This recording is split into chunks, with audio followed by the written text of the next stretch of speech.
You're listening to the Death Rattle Crew, a Hearthstone podcast.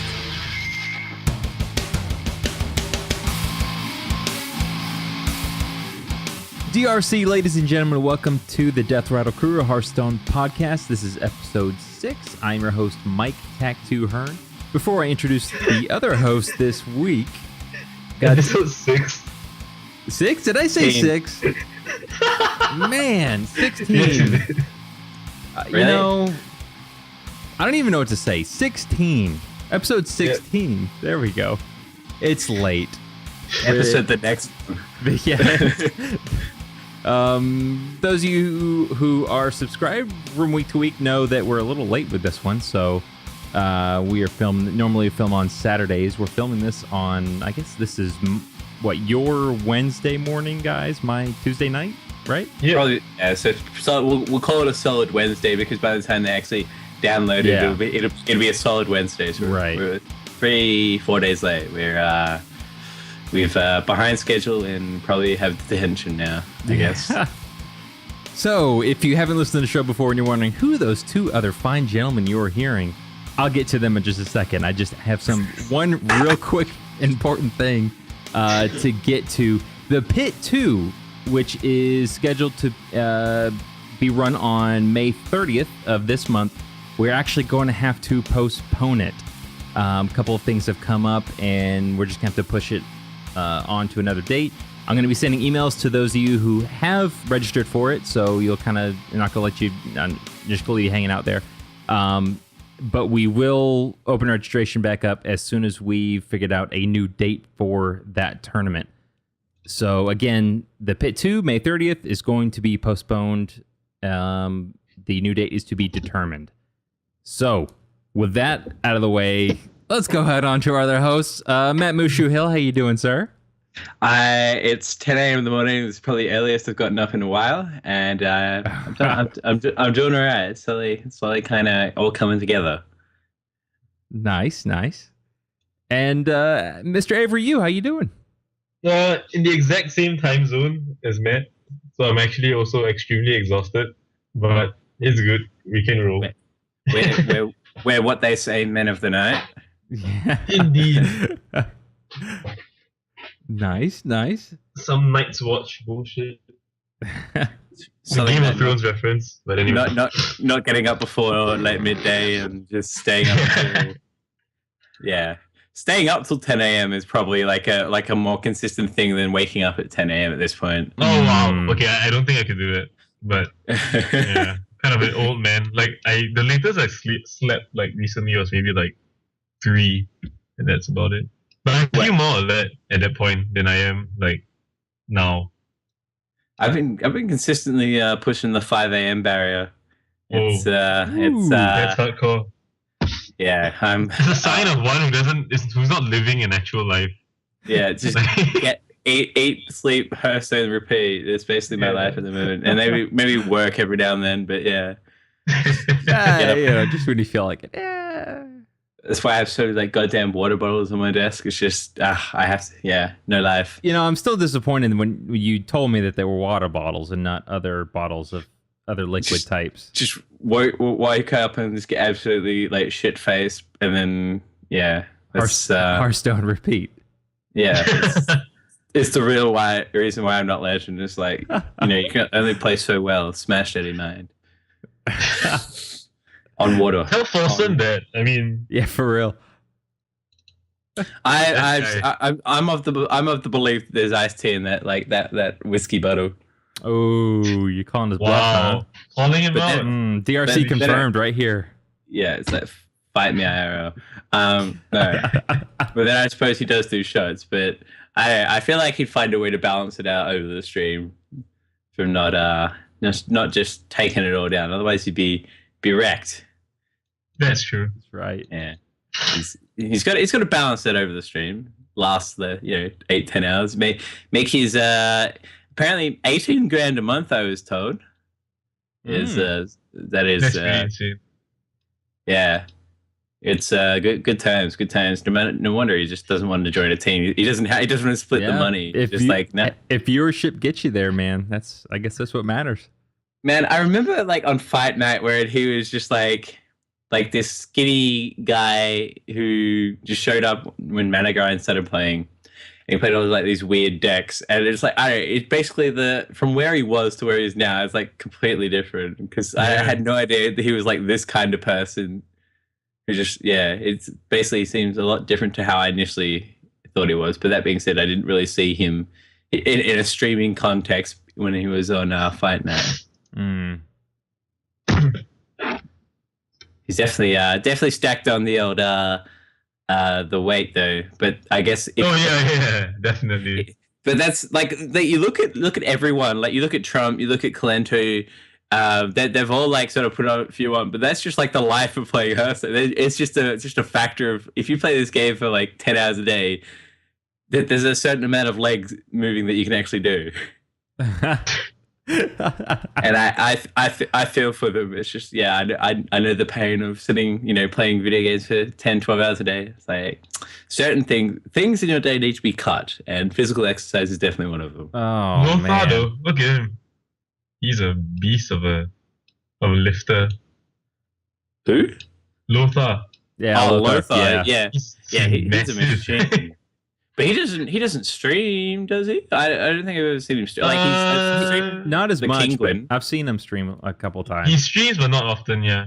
He casts stuff. So he's definitely the Adonis of Hearthstone, right? Yeah, and he's so handsome. And he stole that from me. I'm a little pissed off at him because I used to be the Adonis of Hearthstone. Adonis of Hearthstone. Yeah.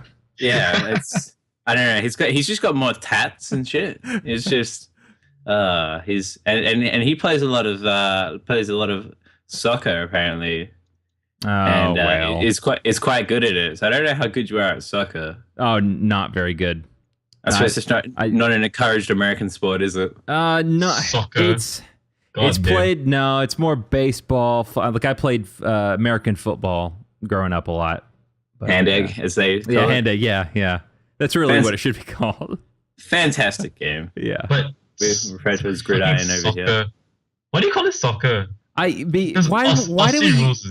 we use the imperial system, not the metric system? There's so many questions of why. It's the reason. Well, the reason is because we have another game that we're Aussie rules, right? Aussie rules. Yeah, Aussie rules football, and then there's American. The game is football. utterly. I'm sorry, but the game is utterly retarded. Like I looked at the rules. It looks like Aussie rules football. It's like basketball, football, like American football, like rugby, football, which you call soccer, I call football, like all enmeshed in one massive game.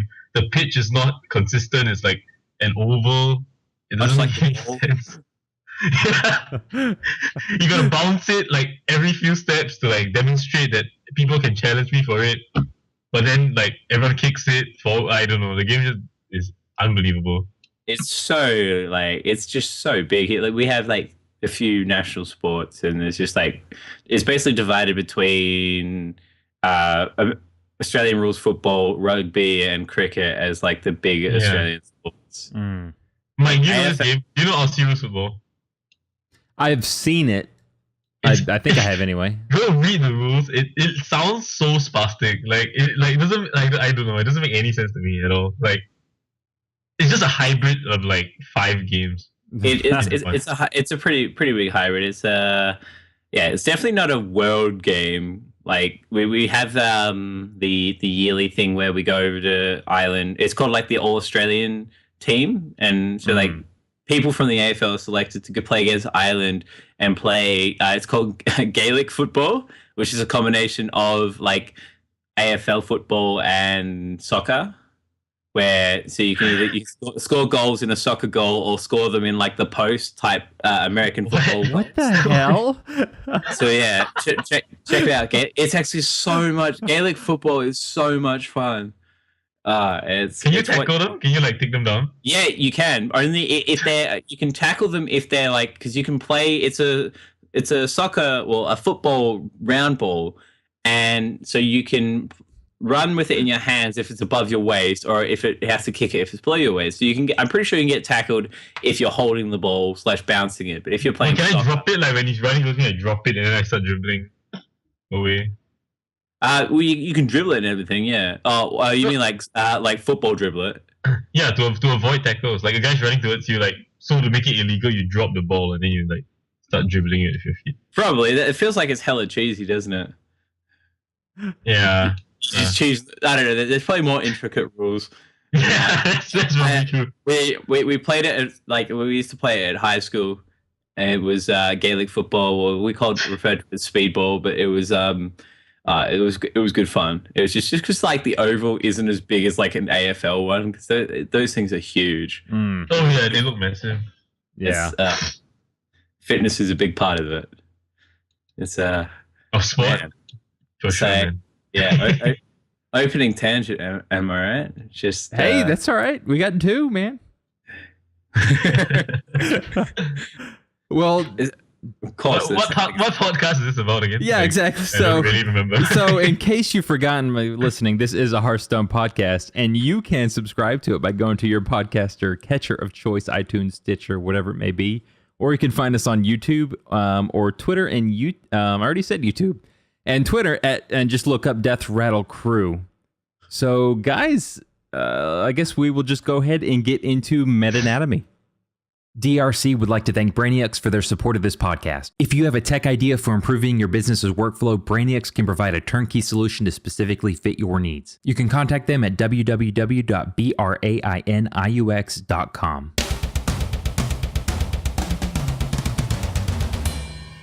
Welcome to Meta Anatomy, your one weekly stop for everything meta in Hearthstone. I'm Tech2, joined by Mushu and Avery.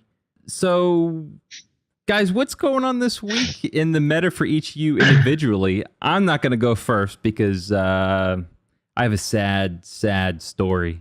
I like to think the ending's not over for you. It's been there's the story of highs and lows, dragons and damsels in distress. It might be a Cinderella story, even. Yeah, I think you're onto it. It's only my time is the 26th of May. 27th. I'm afraid. You're out of time now. Sorry.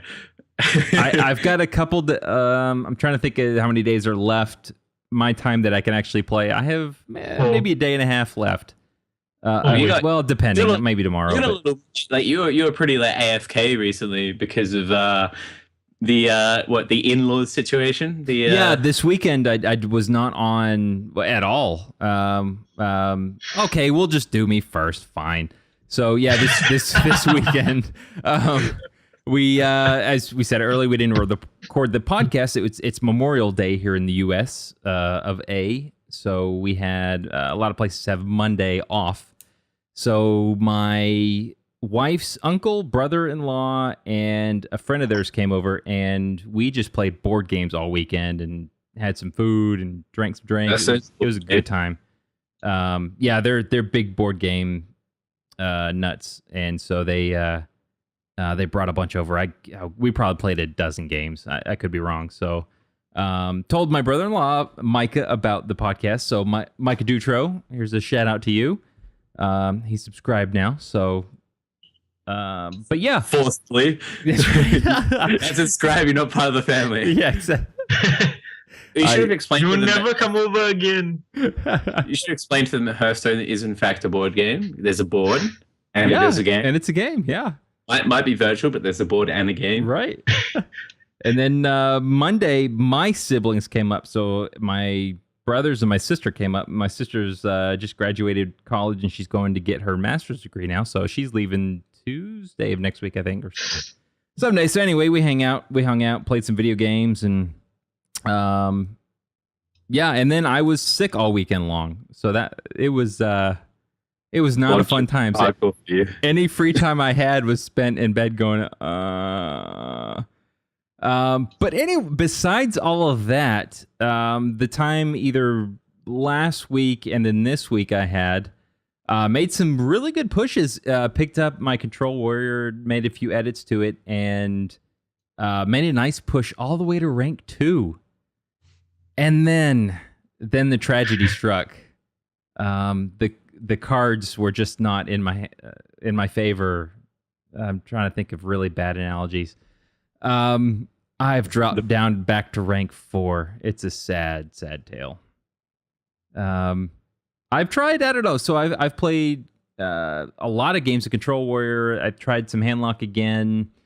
Even picked up the hybrid hunter that we talked about last week, and that did pretty well. And I think my thing is with the control warrior, my win percent rate is up there. It'll go to legend. It's just going to take a lot of games. At the rank that it's at right now. I could always switch to the old face hunt. I was looking at my my stats. It's just like it's under like the title cancer. It's like 60% win rate over what, like 50, 60 games. It's just like, well, maybe it's time to get back onto it. Right. As Avery was saying last night, when in doubt, play Zoo. But there's also an asterisk. When in doubt about playing Zoo, play Face Hunter. It's the correct way to do it. It's just but controller, I was like quite impressed because I woke up one morning and you were on, and it's just like rank 3. It's like, holy shit, he's going the distance. It's just he's gonna become a man. It was going really well too. I mean, and it wasn't just a win after win after win. I mean, there was a couple wins and then a loss or two, and then 3 wins.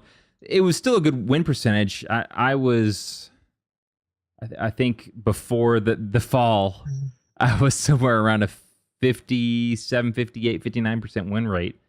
That's pretty good. Yeah, no, it was fine. And I think right now it's at a 53, 54. But, just doing the math there, that's still quite a few games over when I need 15 wins, roughly.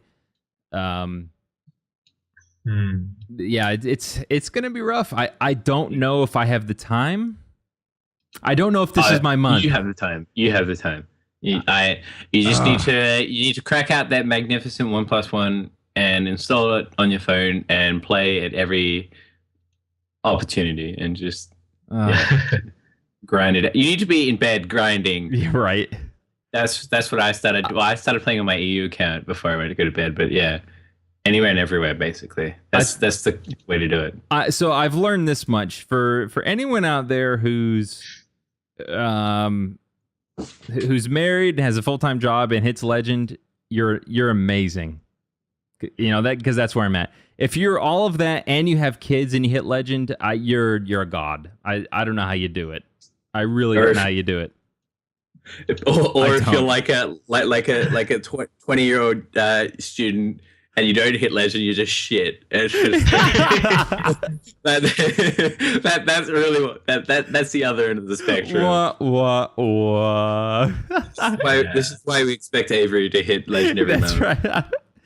No, it's so I think my thing is I think today I got burnt out. It was just so many games. It's like, man. Yeah. I'm not having fun right now. Up until now, I've actually, even the grinding, rank 7 I thought was pretty bad, but I had fun every game. This rank 3 has just not been fun. It has been a grind. Like, it really is a grind. Yeah, it's not, it's, welcome to the jungle, basically. Yeah. It's not fun. There's nothing fun about this. And like rank 3 to rank 1, there's no fun allowed. It's just legend or people who say, next season. Yeah. That's basically the difference. And I mean, it's had its highlights. I mean, so between the lowlights, now I remember why last time I hit rank 3 was even before Nax came out, I think. Just now I'm like, oh yeah, that's why I didn't push through that month. But I mean, highlights, there's some really good games. I stole, trying to think, maybe did I talk about this already? Me stealing a Sylvanas from a Paladin? Jesus. Okay, so I played against a Paladin. Paladin played Sylvanas and Coghammer, so they had a taunted, shielded Sylvanas. I was playing Control Warrior. I played Sylvanas and Shield Slam my Sylvanas to get their Sylvanas. So that was instant concede fun time. And I got to play against Purple from Team Archon. Oh, sweet. So that was fun. I lost, but it was still a fun game. So, does that mean I'm better because I beat Dear Nadia? Oh man, nah, dude, I top decked Dear Nadia. Let's be honest. But I had like 3. Like I was playing the Mally God Warlock thing. So I drew and then tapped and then Mortal Coil. So it was basically like pretty good chance to draw what I needed. Wow. Yeah. I mean, Anyway, that's it for me. Matt, yeah, go ahead. What- I missed the train, as it were, because like a couple of whenever Zalay hit rank 1 and like rank 2 on both NAEU with Patron, that's when I had been playing Patron before that, and I just like copy pasted his list. There was a couple of like adjustments, like he was using loot hoarders instead of no mission ventures, and I was like, oh yeah, that's kind of that seems good. Like you don't get the synergy with the whirlwind because obviously loot hoarder dies, but it definitely helps the cycle. And so I switched to like what I was labeled as the lay patron and went like 9-1, and then waited a couple of days and pushed it out to like it's like 15-5, and now here we are about a week later and I'm like 19-15. It's just like, well, it's been a brutal time for Patron Warrior in that I've seen like a shit ton of druids, and apparently, you see, in my mind going into like this week, I was under the impression that Patron versus Druid was like a pretty good matchup in my favor. I was proven wrong, or at least I'm just really crap. It just seemed like it's very like it's like a 4 or 5 game sample against Druid, but they all seem to have combo. But I suppose that sort of feeds into why it's a bad matchup in that like with the Patron Warrior, you're hitting things a lot with your face, and then it gets you lower and lower and lower. And there's like very few things that you can actually interact with as far as patrons. Like you can have your patron bounce off their Keeper of the Grove, but other than that, there's not a huge amount in like the standard list. And then when I was like getting all doom and gloomy, we all saw, well, Avery's just like, when in doubt, play Zoo. I was like, all right, we'll do that. And that started going all right. And I'm sitting at like rank 3 now, but like in my mind, there's not a huge difference between like, I don't want to like get just sneak legend in the last couple of days, because I've done that like a couple of times. And so like the difference for me is like I want to get legend and have enough time to like take a run at top 100. So obviously it's getting later, almost too late to do that now. So it might get to the point of the season where I'm just like, nah, screw it, next season. But yeah, my week's been mostly is the reflection of the past couple of days been like quite bad. But I don't know, it's like, as everyone knows, when you lose like a bunch, when you have like come out of a day and have like a 45% win ratio, it's hard to remember when you like had a 65% win ratio. Yes. It just sort of clouds your vision. Yeah. Now my vision is definitely clouded right now. But we should move on to the young Avery, the only one who's in Legend at the moment. The DRC dream for top 100 Legend this season is the young Avery Yu. Yeah, sounds like a sports commentator, like out of like fresh out of the football academy. He's making a shot at it, like. It's not having Mike Jacks. It's Avery. Okay, so this season I am currently sitting at like rank 300-ish legend. I was kind of like playing like Oil Rogue and Handlock. Like last week I was saying that Handlock's really good, and yeah, I still stand by that. I won like a lot of my games playing Handlock. But then like some time along the way, like at about rank 2-ish, and I was getting like a 50-ish percentage of win rate with Handlock. I was like, screw it, let's just play Zoo. And I went to Zoo and I won like 7 games in a row, and I made Legend. Then like within Legend, I've just kind of been tooling around, playing a different bunch of decks. I've been playing Zoo mostly because I kind of like was in the depths of like 1.5k. I wanted to climb out so I have a shot at top 100. But before that, I was kind of like playing. What was I playing? I was playing Face Paladin. That is really fun, by the way. I've seen a lot of those. It sounds ridiculous, but the last 2 days. So much fun. Yeah. It's not sort of ridiculous. It's just like you're not talking about the Ebola Paladin. You're talking about the one where it's just like Argent Squire buff with Blessing of Might, hit face sort of thing.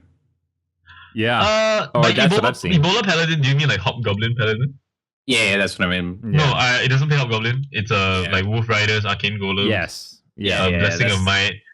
It sounds very Cancer. It's not really that Cancer. It's about as Cancer as Zoo. The starting part of the games are like the starting part of each game is kind of like a lot of training, so you kind of zoom it out, and then eventually like you're playing more things than your opponent can. He lands like a turn 5 like Belcher, and he has like 8 cards in hand or something, or like maybe say 6 cards and you got like 1, and then boom, Divine Favor, gas up, go again, and you just like kind of rely on Divine Favors to get you value that way. So it's a fun deck to play. I won't say it's good, but it's like I won't say it's like top tier, but it's like hella fun. And yeah, trying to make top 100 this season. See if I can. I think it's better when there's like another Paladin variant in the mix.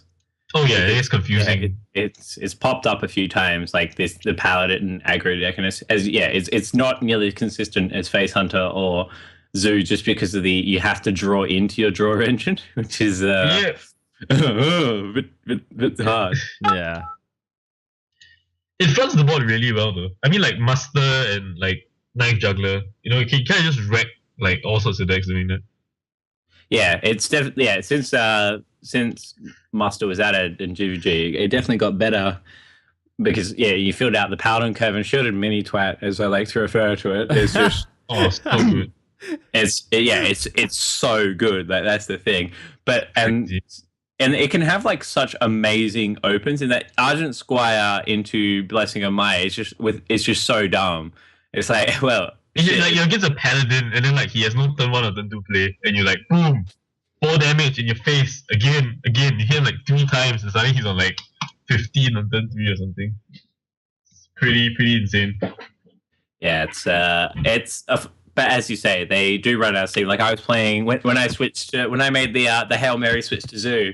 That's when I ran into an aggro Paladin and I was just like, I know, because I've played quite the amount of Zoo in my day and I'm familiar with the aggro Paladin. And you can just tell turn 1, it's like, no, you're not a mid range Paladin, you're an aggro Paladin. You just sort of make the trades, and then the IGB.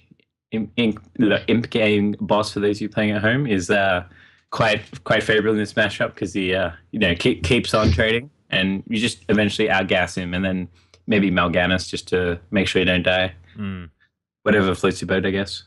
I actually don't even know why I bothered playing that deck. I mean, like I saw after playing Zoo, every time I meet like a pretend aggro deck, like a pretender to the throne, I'll be like, oh, poor baby.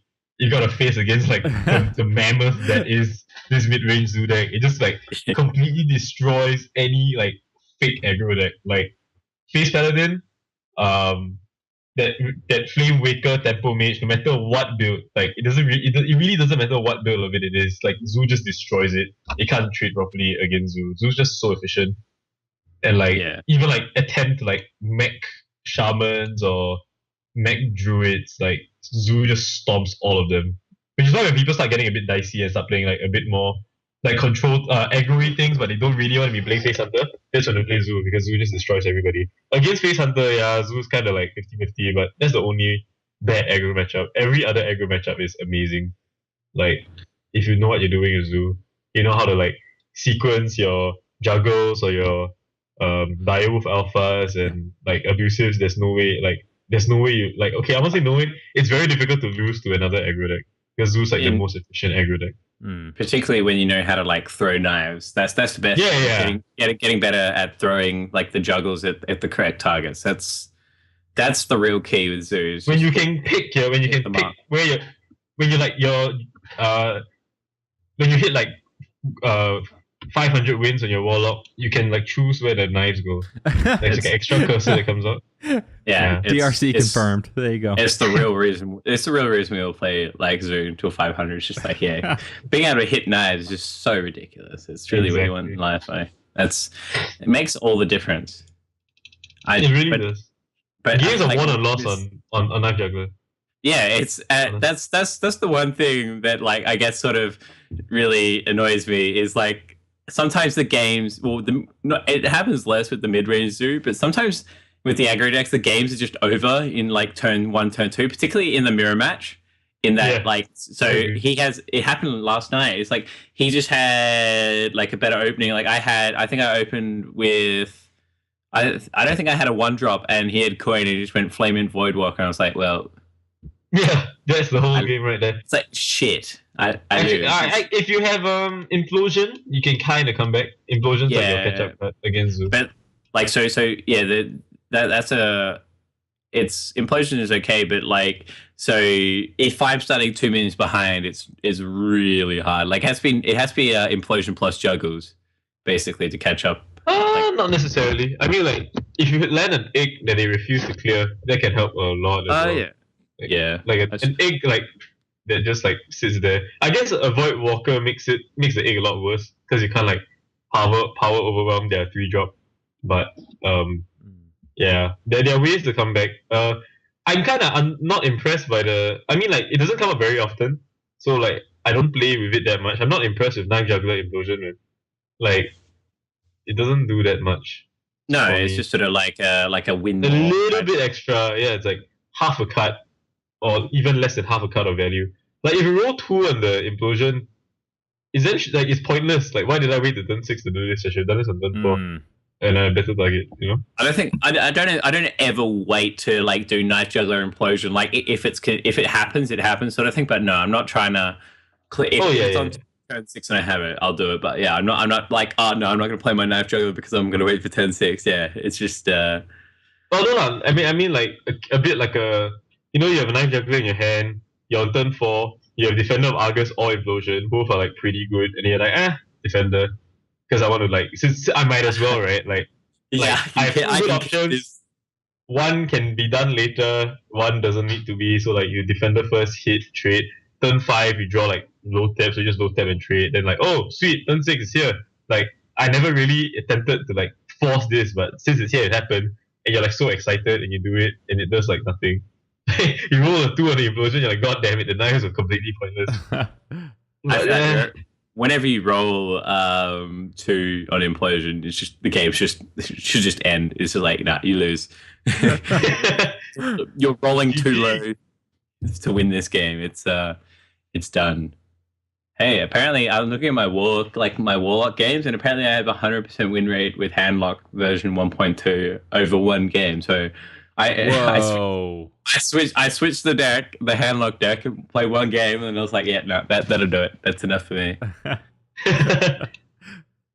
I think the meta sort of like moved past handlock almost. It was really good like last week. Yeah. I think because druids are back. Yeah, exactly. Druid's much more versatile against so everyone's playing like patron. I think like last week the top 10 NA were like 7 or 8 patrons in the top 10. It's just wow. And I think while handlock is supposedly good against it, it's not amazing against handlock against patron. I agree. You take too much damage. Like if a patron warrior knows how to play against a handlock, it would like weapon up, go to town, and you'll be on like 12 really early. You can't really hellfire, stuff like that. You're damn scared of like Frotting Berserker stuff. It's kind of it's not easy to navigate the matchup.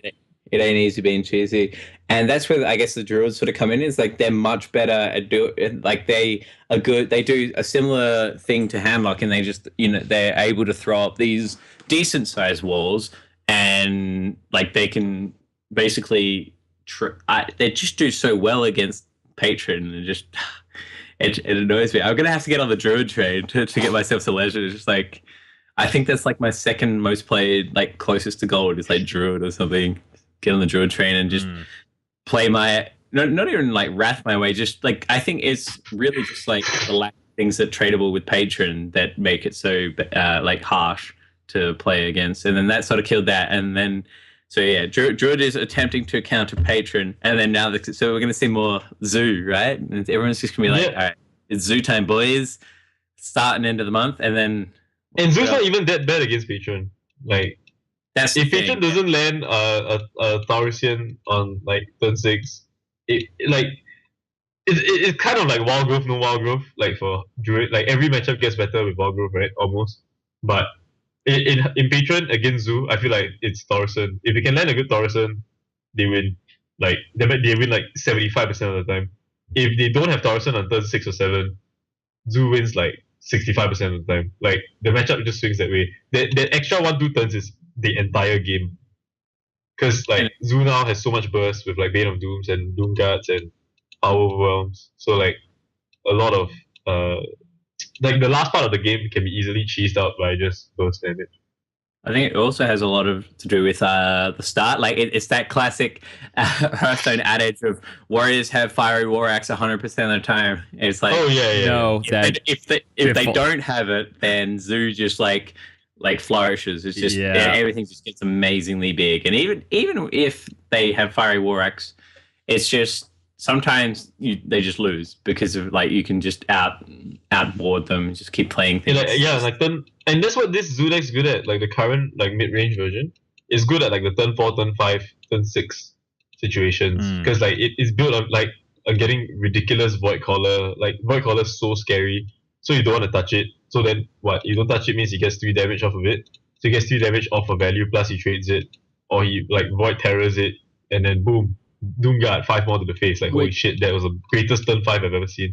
And that's a question I've got for you guys. When you're playing against it, when is a good time to, all right, the Void Caller's on the board, I just need to go for it and either kill it, or no, I need to wait? What makes you decide whether or not to take it out or to leave it? It's so much fun, like being the Zoo player and playing Void Caller. Oh, I bet, yeah. People shit themselves. I think it's when there's like it's hard to know. I usually just take the approach of just like contingency plan sort of thing. Like if you can play around it, do it. Otherwise, like I tend to. Basically, if I can't deal with like a Mal'Ganis or something, then I probably won't try and kill it. But if I can, go ahead and deal with it. But otherwise, one way to think about it is if you can't deal with it at all, just go face, because then at least it gives you another turn to draw into something. Because the likelihood is, unless it is the Doom Guard, then they won't be able to attack when they trade in for it. What about you, Avery? What do you think? If I have an immediate answer to like almost anything, I would proc it immediately. So like if I were at a BGH in hand or an equality, then I would definitely proc it straight and see what happens. If I don't have these answers, like giving them that one turn to attack is quite a big deal. So like only Doomguard's super scary, but I don't think I would touch it. Like you could top deck a silence. He could like play misplay and try and preserve his Void Caller. He might mistap and then like draw an extra demon and gives you an out, even though you never knew any of this was happening. He could just like draw an extra demon, and like the odds are now like half instead of 100% Mal'Ganis. I guess like to really play around it, you want to like limit the other demons that he has on the board. So like whatever one wants you try and clear instead of touching the Void Caller. Like the only situation where you really like, say you have a healthy Sludge Belcher and he has a Void Caller, he can't break his Void Caller, right, on your Sludge Belcher. So the only situation where you get extremely punished by not clearing is like Power Overwhelm, Void Terror, boom, either Doomguard or Mal'Ganis. Like that's the worst situation. But that requires Void Terror. So like, and most like some builds don't even run Void Terror anymore. So like you generally won't get punished too badly if you don't proc it on that turn. But like if it's on low healths, I feel like you should proc it on that turn. If you definitely proc next turn, you want to proc it this turn, so you can at least like manage the turn as best as you can. Like if you have some kind of means of dealing with like a Doomguard or a Mal'Ganis, which means you need 7 damage, then like you should proc it now and just trade off. If you really have zero way to deal with any of that, you've probably already lost the game. But then you shouldn't proc it, I think, just like in case it's a Mal'Ganis. But if you see Mal'Ganis, he gets a free tap, which is kind of like disgusting that he gets the tap for free. Yeah. But I think in general, like obviously, if you can, you should never ignore it if you have the ability to remove whatever comes out. Sure. You should always go and clear. If you don't have the ability, then it's down to like, what are your odds of drawing something to deal with the Void Caller? Is the Void Caller going to definitely die the following turn? One shitty situation that could arise is if you plan to clear whatever comes out, right? Then like you have 7 damage exactly. you clear the void collar, boom, second void collar. You're like, oh fuck me, like I can do with anything. I can do with a Mal'Ganis, I can do with a Doomguard, but no, I'm a second void collar, and you can't clear it because if you clear it, you don't have enough damage to deal with a Doomguard. So I think it's the same situation in that like you probably already lost the game if you there are sometimes where you have to just think about like how they played the turn and just think like I have called a few bluffs sometimes. It's just, like, go ahead they and do have yeah. that. Yeah, I have been called many bluffs as well, like playing Zoo.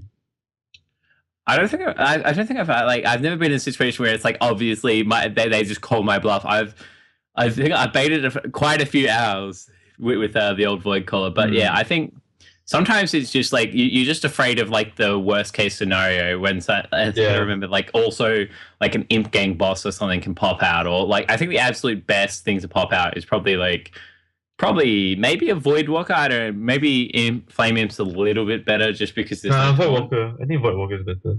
Yeah, because like for you, less like but it's scary. It's definitely scary, but like if it's standing between you and winning the game, I think it's probably just worth yellowing it. Because if it's like a lone void walker, a void collar though, I don't know. It's just. I think like you have to keep in mind like whether to proc it. There are two situations that you have to be like notions that you have to like be aware of. Like if you give him too much value on his 3/4 body, you're probably gonna lose the game. Because like he's always gonna get to proc it anyway. So like you have to decide how much value you want to give him for that 3/4 body. Secondly, how much value he's getting off the minion that's coming out. So like if you give him a Mal'Ganis on your turn, on his turn he gets to attack and then you get wrecked. Basically, if your bot is the kind that gets wrecked by like a 9/7, then yeah, you're gonna get wrecked. So you have to control like you rather he proc it on his turn so that it only Doomguard gives him value, nothing else does. So it's those two things, like how much value you want to give him on his 3/4 body, and how much value is he gonna get off the minion that comes off the void collar. If you ever I think it's quite pointless to try and play into like around the situation like maybe he's a 50%er to get like a good demon off of the void collar, so I should proc it at the 50%er as opposed to the 100%er. Like I think it's a bit iffy to go into that kind of situation because you really don't know what's in his hand, right? You really have no idea. Like even if you can't count like imps and stuff, there's still a lot of other demons in the deck. So like you should just try and manage those two things. Like you want to let his thing that comes out attack. Can you deal with the biggest thing that can come out? And how much value do you want to give him on 3/4? If he gets like 6 damage off the 3/4, like that's almost worth a Doomguard already. You know, even if a void collar came out, like even if like a flame imp came out, but he got 6 damage off a 3/4 body, like he just profited 3 damage and he gets a 3/2 for free. So like if I add 3 plus 3, that's like 6 damage, which is like more than the single Doomguard attack. It's not like that incomparable to like getting a Doomguard. So just gotta try and minimize the value that he has. But generally, silence it lah. It's worth the silence. And so it like completely ignoring it is fine as well. Particularly, I found a few times that like playing an Argus and just going face with the 2 200 targets is fine. But obviously that lends itself to just getting wrecked sometimes. But I think it's one of those fickle things with Zoo. It's like what do about the void collar? Yeah. That just sometimes you just have to be like, nah. It's like tapping in a scary spot with like handlock or Zoo. So sometimes you just have to do it. Sometimes you just have to kill it and see what happens. But figuring out those times is where the fun part is. It's just, can we win? Can we lose? That's what I've been trying to figure out is when is a good time to call a bluff, or is it possible to... It's really a bluff. Let's just put that out there. My other question is it possible to use RNG in your favor if you're playing against it? Like, instead of pulling out a Mal'Ganis, what are the chances of them pulling out a Flame Amp or something that you're like, oh, okay, whatever? How can you even determine that? Because, like, sure, say he has a Mal'Ganis in his hand. Like, definitely he has a Mal'Ganis, right? Let's just assume. He plays a Void Collar on turn 4 on a almost empty board. So it makes sense when you play a Void Collar. So how do you determine whether or not he has a second demon in his hand? Sure. Right? You don't know whether he does, so you can't really decide on the factor. Secondly, even if you know he only has Mal'Ganis on this turn, right? What's the odds of him drawing a demon? Like, so what's the play that maximizes RNG? Do you wait one more turn and let him proc it? But if you let him proc it, he can play his demons and then definitely proc it to get Mal'Ganis. So like, there's no real right answer to maximize RNG because like there's just too many unknown factors, you know? Yeah, sure. The main thing is like, I guess you can read like, if he plays like Void Caller on a board where the 3/4 does not particularly do anything, he probably had, and he's like at an even position, so he's not forced to play the Void Caller, then he probably has a demon, right? Like, doesn't matter what demon, could be Mal'Ganis, could be Doomguard, could be in-game boss, but he has some kind of demon, because like if he plays a 3/4 that doesn't actually achieve much and dies immediately, that means he needs to get value off of it to be worth it. So yeah, that's that situation. Most of the time when like if I were playing Zoo, it is super rare that I play a Void Caller without at least something to grab. Because like at least in Gang Boss, or at a very, very worst Void Walker, sorry. Because like how do I explain this? As a Zoo deck, you always have stuff to play all the time because of your hero power and because everything's so cheap. So like, why would you want to play a 3/4 body that gets nothing for 4 mana? That's so not worth it. Like bluffing, if he calls a bluff, it's totally like you just lost so much value. Imagine if like in the next 2 turns you drew a Doomguard and then you play the Void Caller. How much scarier is that for like how much more profitable is that for you, right? So in general, if the guy has a Void Caller out, he has something behind the Void Caller. Unless he is losing very badly and he needed to definitely just play something or bluff something.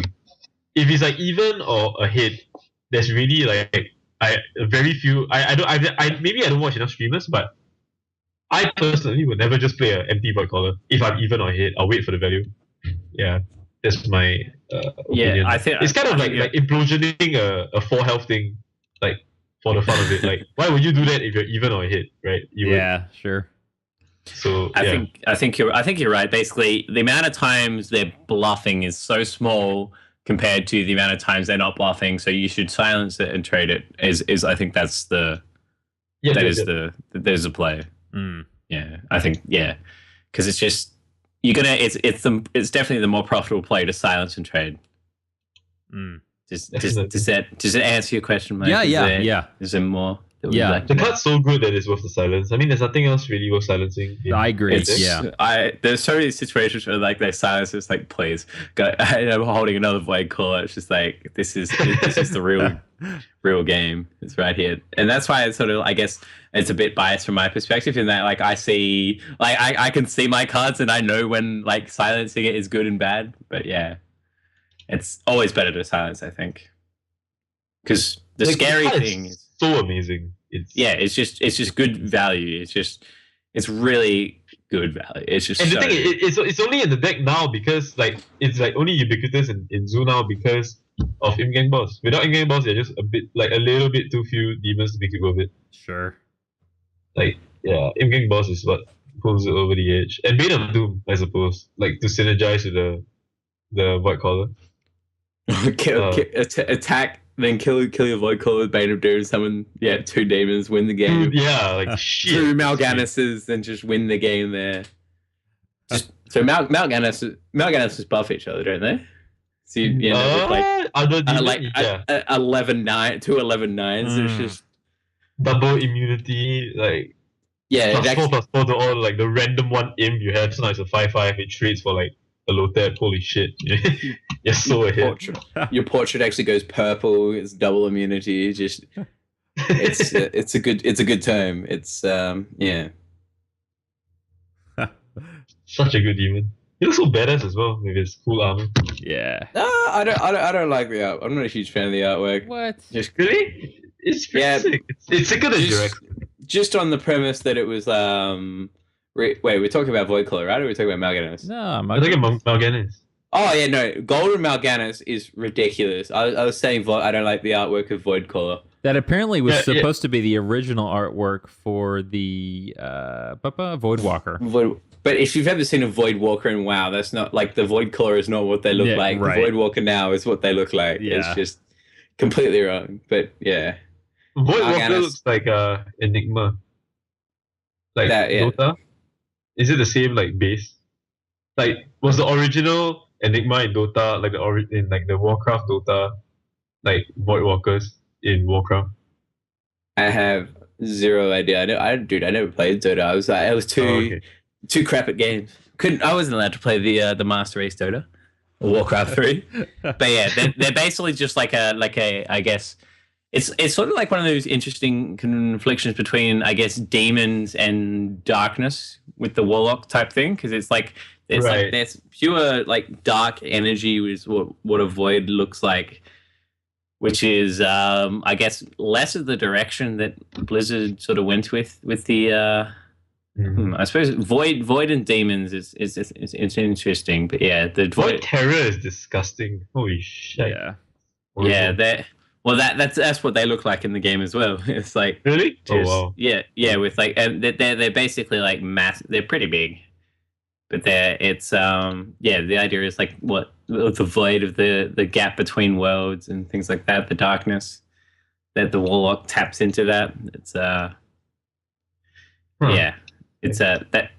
basically that's what Void Walker looks like in game. It's if you're ever wondering. Sweet. Any other decks? Yeah, Wait, so I mean we spent a lot of time on Zoo. on the Zoolock there, but I mean I think it's warranted that just to explain Zoo how good theory. the desk is. Zoo the deck theory is what'll get you to legend. It's just Honestly, yes, the deck is like. Oh, you guys and your aggro decks, you're pulling me into the dark side. well, I was trying to like. It's not really an aggro deck. It's Right. basically like I this is the way I think of it. Trying to get back to legend is like I know I can do it with I just play Zoo, so I'm trying to play other things that aren't like Warlock because I want to like grind out some more golden heroes, and I was just like I can always just play Zoo and just that is like going Super Saiyan sort of thing. It's like I could get to legend. It's too easy that way. I'm gonna do the patient warrior grind. When I realize I'm tooling around too much, like especially like when I'm at legend already and I'm trying to like try hit top 100 and my rank's like in the dark depths, that's when like okay, let's just grow the fuck out and play some Zoo because I know I can do all this deck. I can beat almost anything in this deck. So yeah. Once I'm in legend, anything goes. It's like before legend, it's all about the Malagos Warlock. Just you gotta get those 9 damage soul fires. That's really what makes this game worth playing.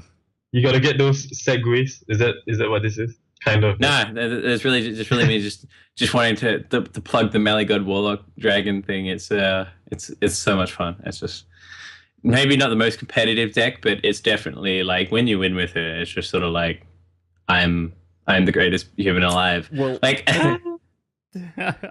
Let's just talk about it. let's just go ahead and talk about it. Yeah. So it's a well, that's it. It's a Malagos Warlock Dragon fun time. Just we're talking what is it? 8 damage Hellfires and potential 9 damage implosions, and yeah, it's ridiculous. It plays Twilight Drakes as well for the like second Twilight Drake and Azure Drake for more dragons because it plays both Blackwing Tech and Blackwing Corruptor to like kind of hold the board. It looks like the only real way you win is Malagos. It's like a dragon lock, yeah. This is tier 3. What Tempo Storm's like? Oh yeah, no, it's tier 3. It's definitely tier 3. It's or like the low tier 2 kind of deck. I watched Dog play it, and that's where I was like, oh yeah, no, this is really I love this, and yeah, and he won like 3 games in a row in Legend with him. And I was like, it's definitely because people have no idea what's going on. It's just it's good. And I mean, but even if you have an idea of what's going on, like you can't really prevent it because Malagos is a Malagos. You can't prevent it. I think the deck's a little bit too reliant on A, Malagos, and B, Taurison to get things to go. Super reliant. Like I think back to when I played it, and it's just like, yeah, the games that I won was one of the games I got Thorison, and then you get like the cheaper Malagos and just everything. It like really cheap sort of Soul Fires and Dark Bombs.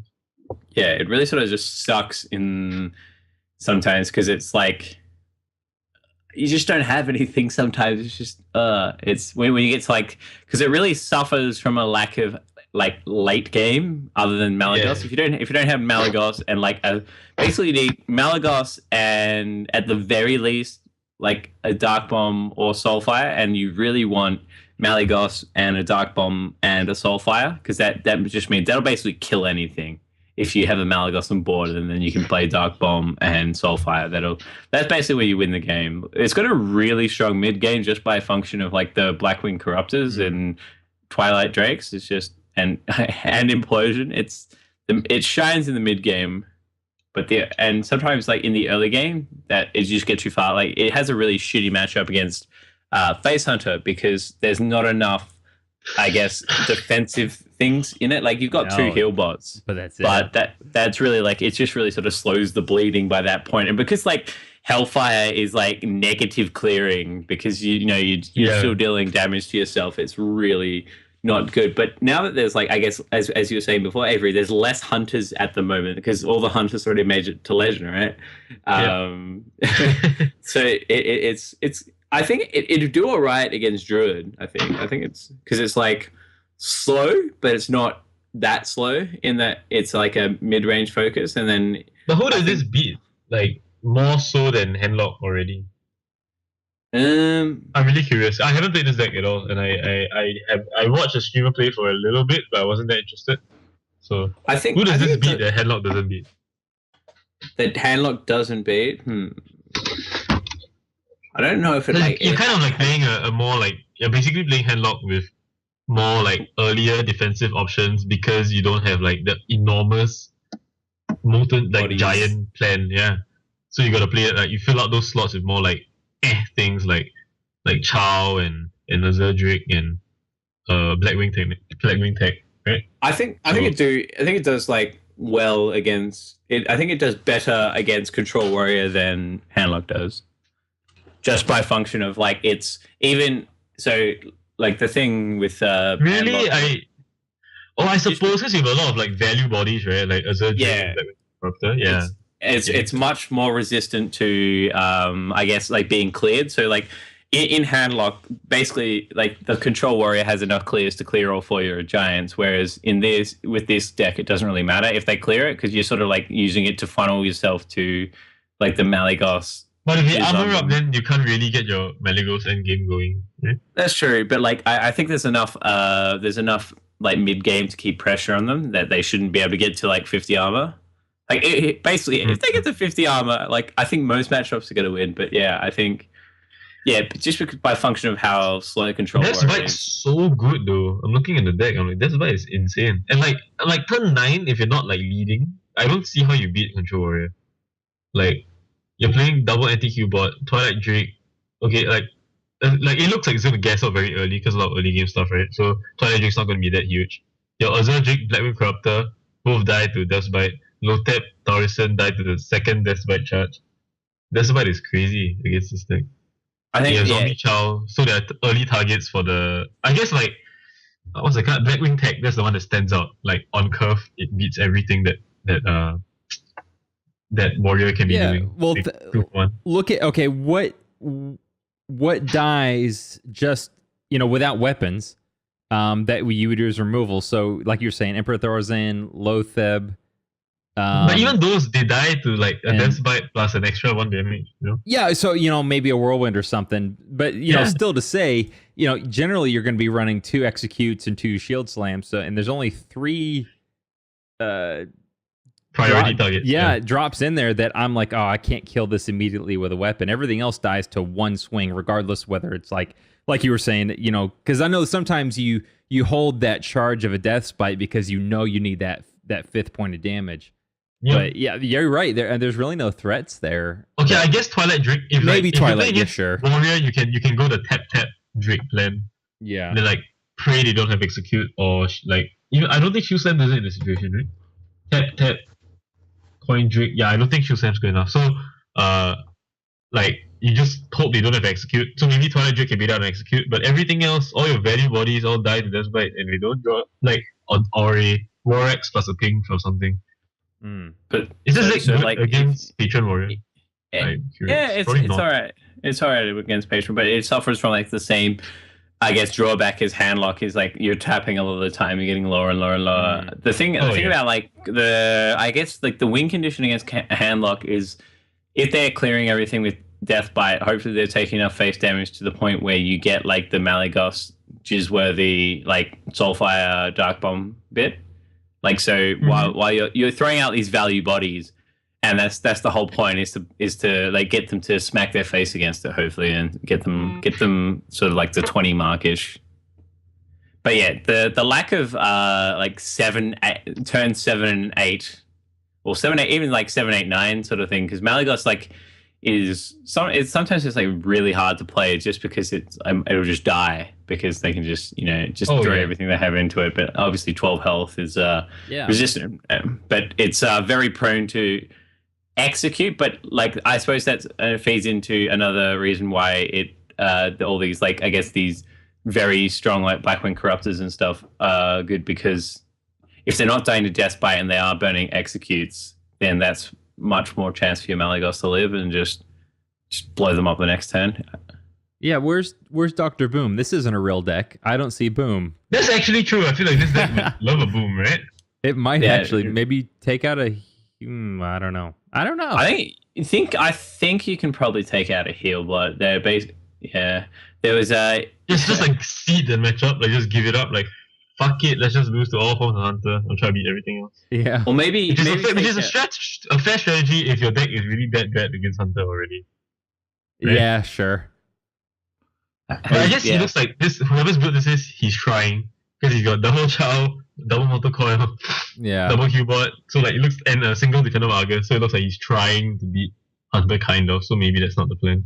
Or at least give him a chance at the beginning and then finish. Yeah.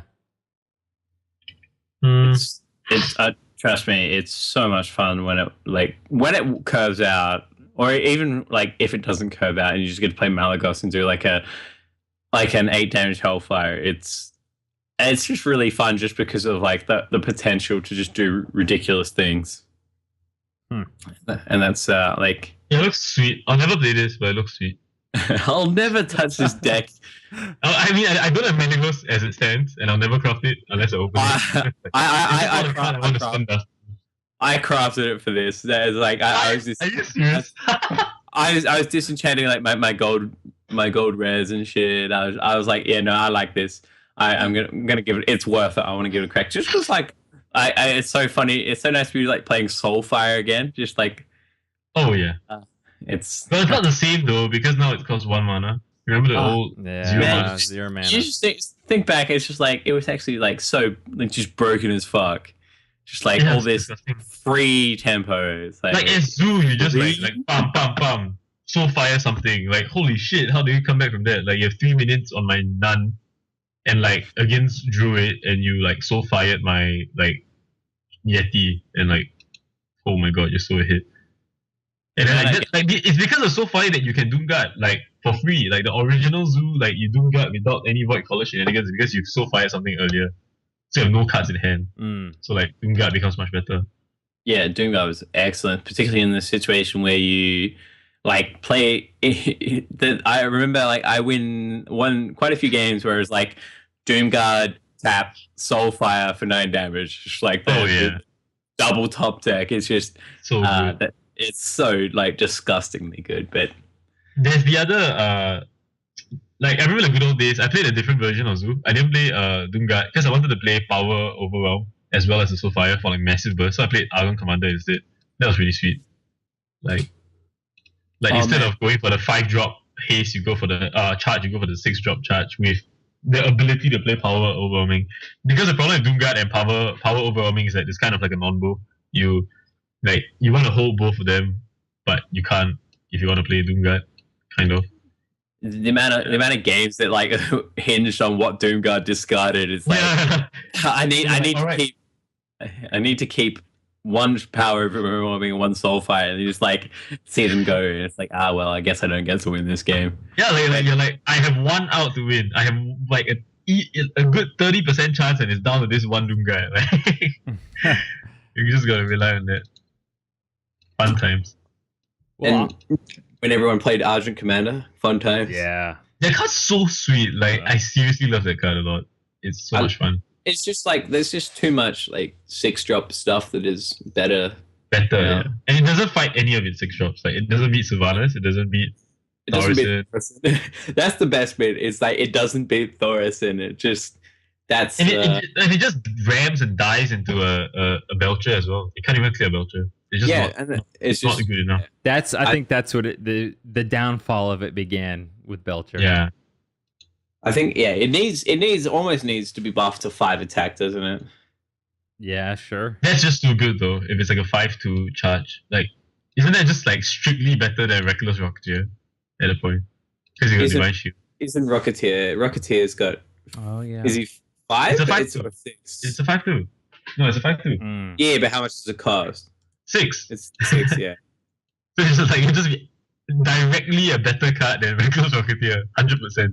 No reason to play the other one. Well, one's a common, one's a rare. Ah, true. Oh. It's kind of like Magma Rager, right? Like the worst card in the game. Wait a Yeah, minute. it's- Wait a minute. Those are fighting like- words. No, I'm kidding. Isn't it? Isn't it the worst card in the game? Either I'm that, actually very curious what y'all think the worst card in the either game is. I'm quite that sure it's- maybe Goldshire Footman. I don't know. Footman fights with other 1-drops its size, right? So like that's already not too bad. I don't know. Like if you had a Leper Gnome, it's like a decent 1-drop. It brawls with Leper Gnome. So It's like Goldshot Footman's good. It's not like it's not great, but yeah, it's definitely not as bad as Magma Rager. remember, You Rager's don't like think so? literally unplayable. No, I will agree with that. Definitely. It's just like Angry Chicken. It's like what are you gonna do? The only saving grace for Angry Chicken is it's like 1 mana. Oh, true. Angry Chicken. Angry Chicken or Magma Rager? Unless you put that, you make that Angry Chicken Priest deck and buff it. Yeah, It's also a beast, so like I guess you can argue kill command related things or the Town Master related things. No, serious, like, it can pop out of a web spinner and just win the game. like, when you're talking about like worst card in the game, you really got to factor every single possible situation. Yeah, that's actually really tough. Yeah, I don't think Magma Rager there's a does single situation that Magma Rager is like any good. There's no like implied synergy or anything. It's just Literally zero. it's, You know what everyone said the worst card out of GVG was? Cobra Shot. Yeah. It's actually the worst. It's so bad. Like it's just like why can't you be better? Why? yeah. Why you just make a card that's so obviously terrible? Who knows, man.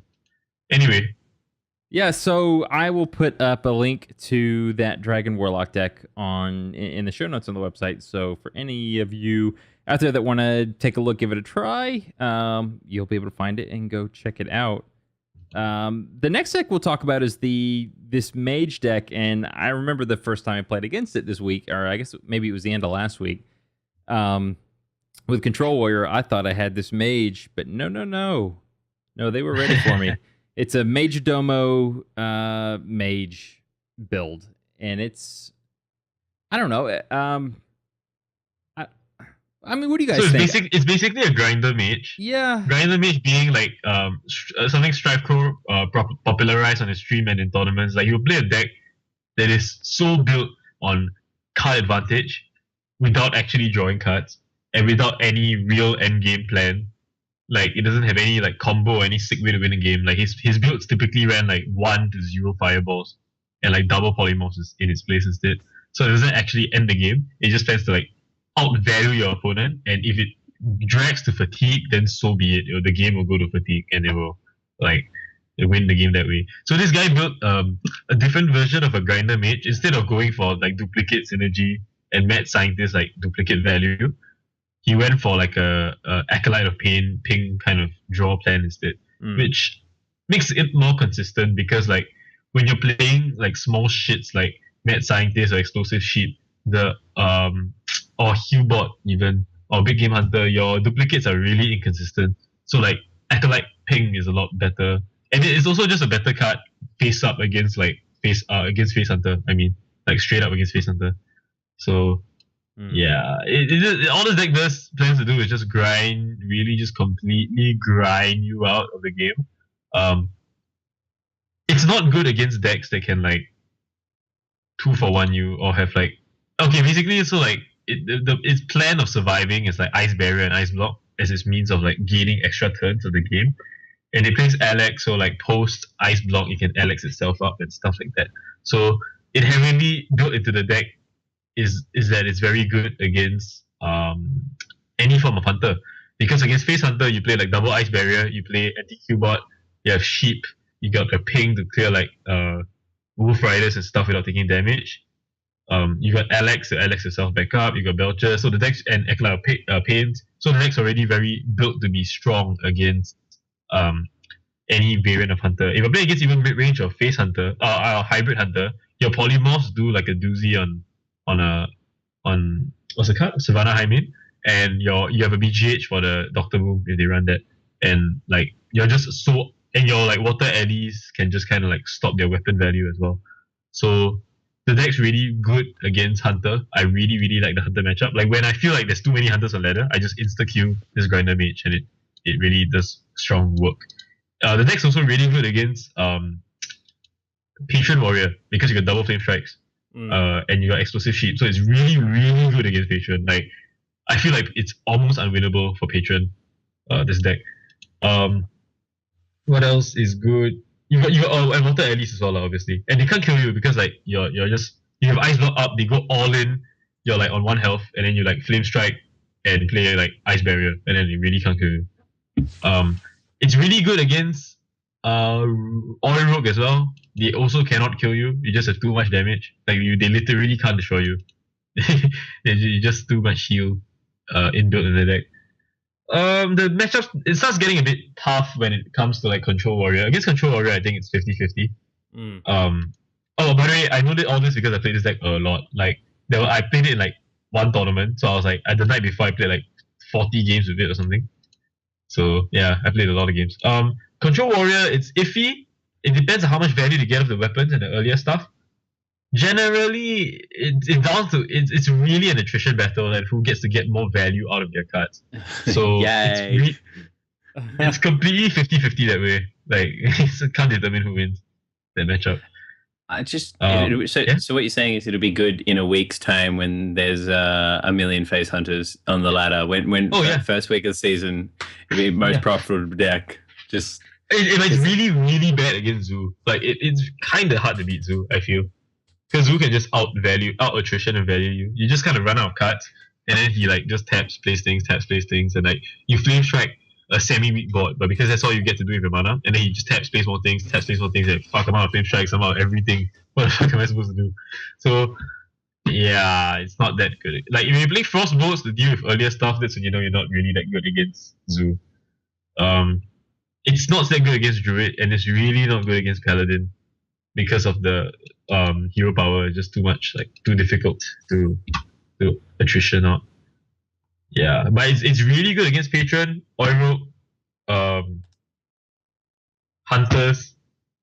It's Freeze Mage as well, I believe. I never played that matchup, but I believe the post writer for this, the guy who wrote it on Half Bone, he mentioned that the deck's like pretty good against Freeze Mage, which I can see why. You're kind of like you're basically a Freeze Mage with Freeze Mage level survivability, but you actually play threats. So like you have the best of like all worlds, right? So I guess that's why you're good against Freeze Mage. Yeah, that's about all the good matchups, I think. Like if you're playing in a meta where those are big, or you're playing a tournament where you really want to beat like patrons and hunters and rogues, this is like the deck for you because it really does those things really well. But against everybody else, it's kind of eh. Yeah. Oh, major Domo fun facts, which you should get into, I think. Like just to understand the deck better. Secrets carry over, which is what makes the deck good.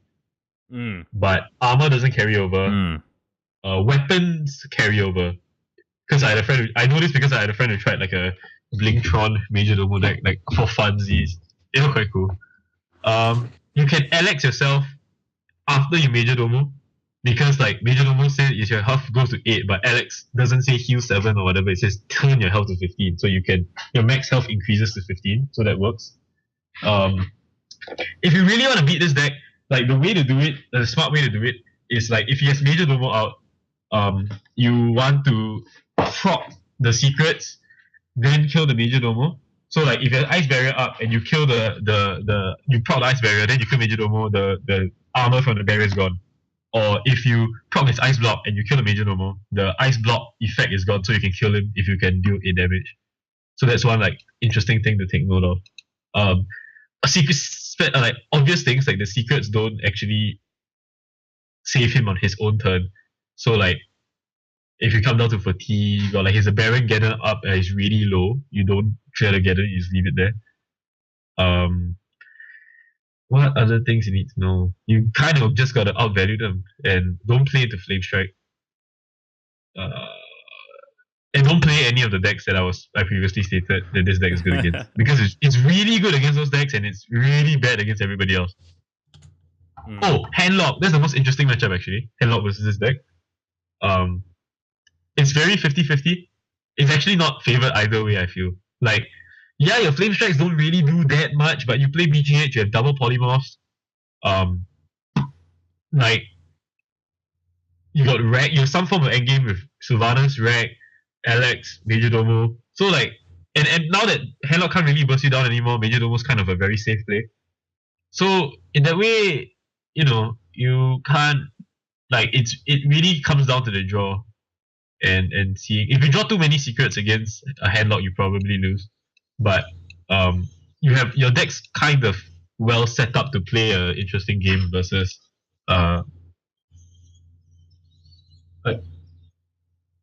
against what's the deck against Handlock. Like it's a very interesting, very fun game.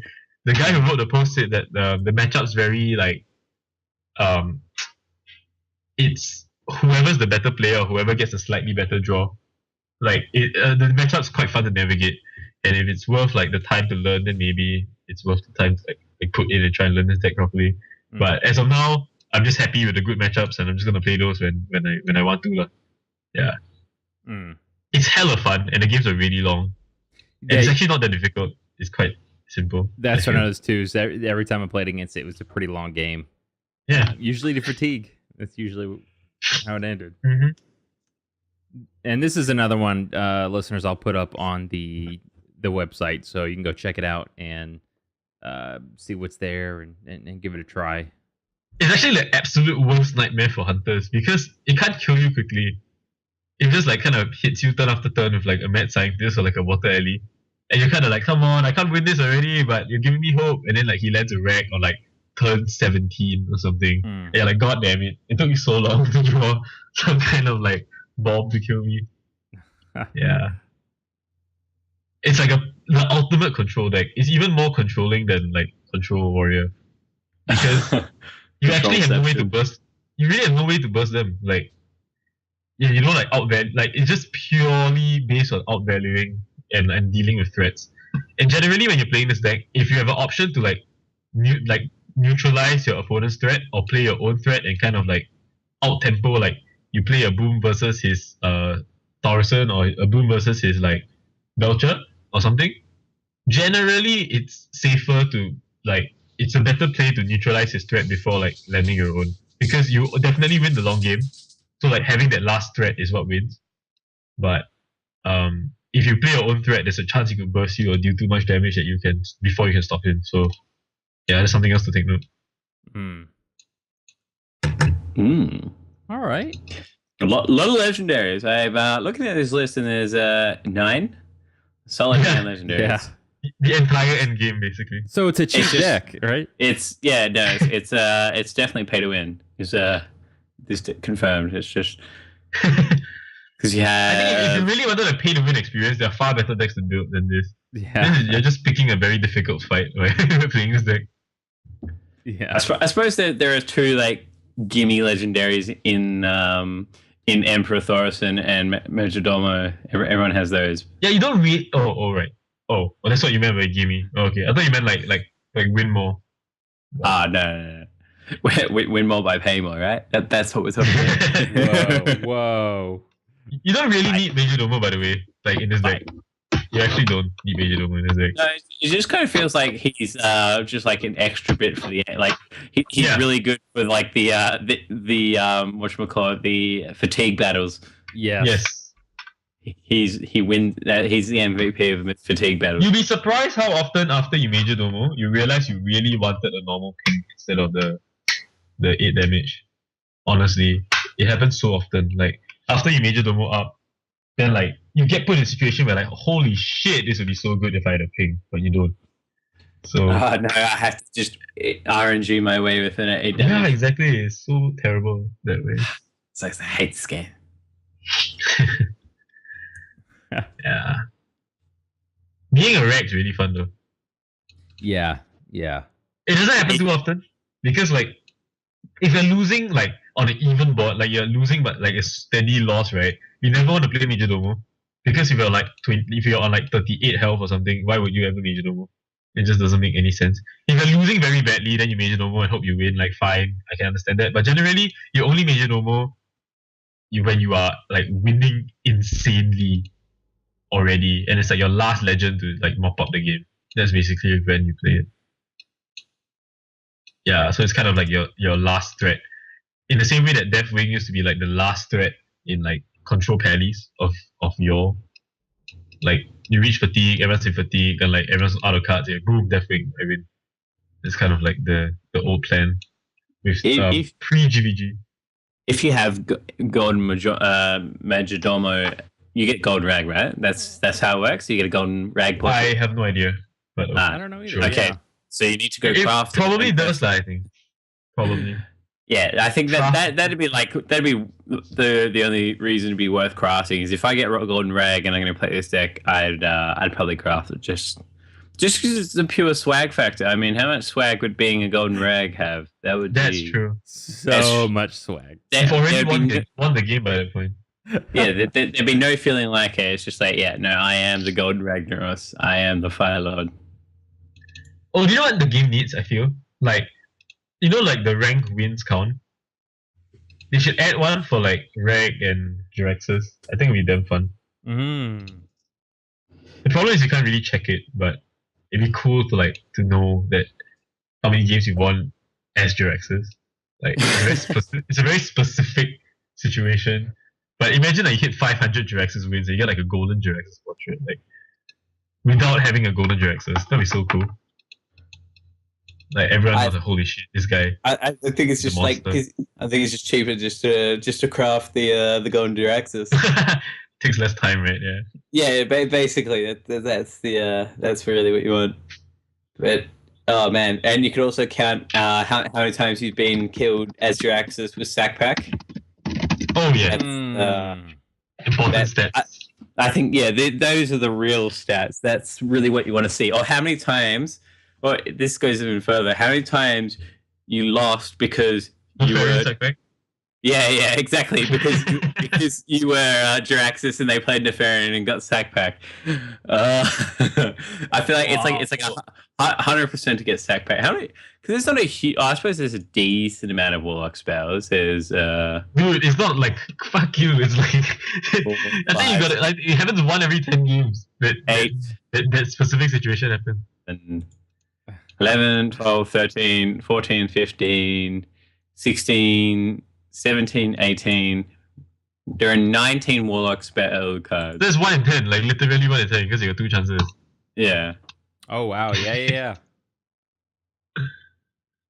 I guess slightly more. Yeah, it's like 1 in 10 basically. So it really doesn't happen. Like I've played.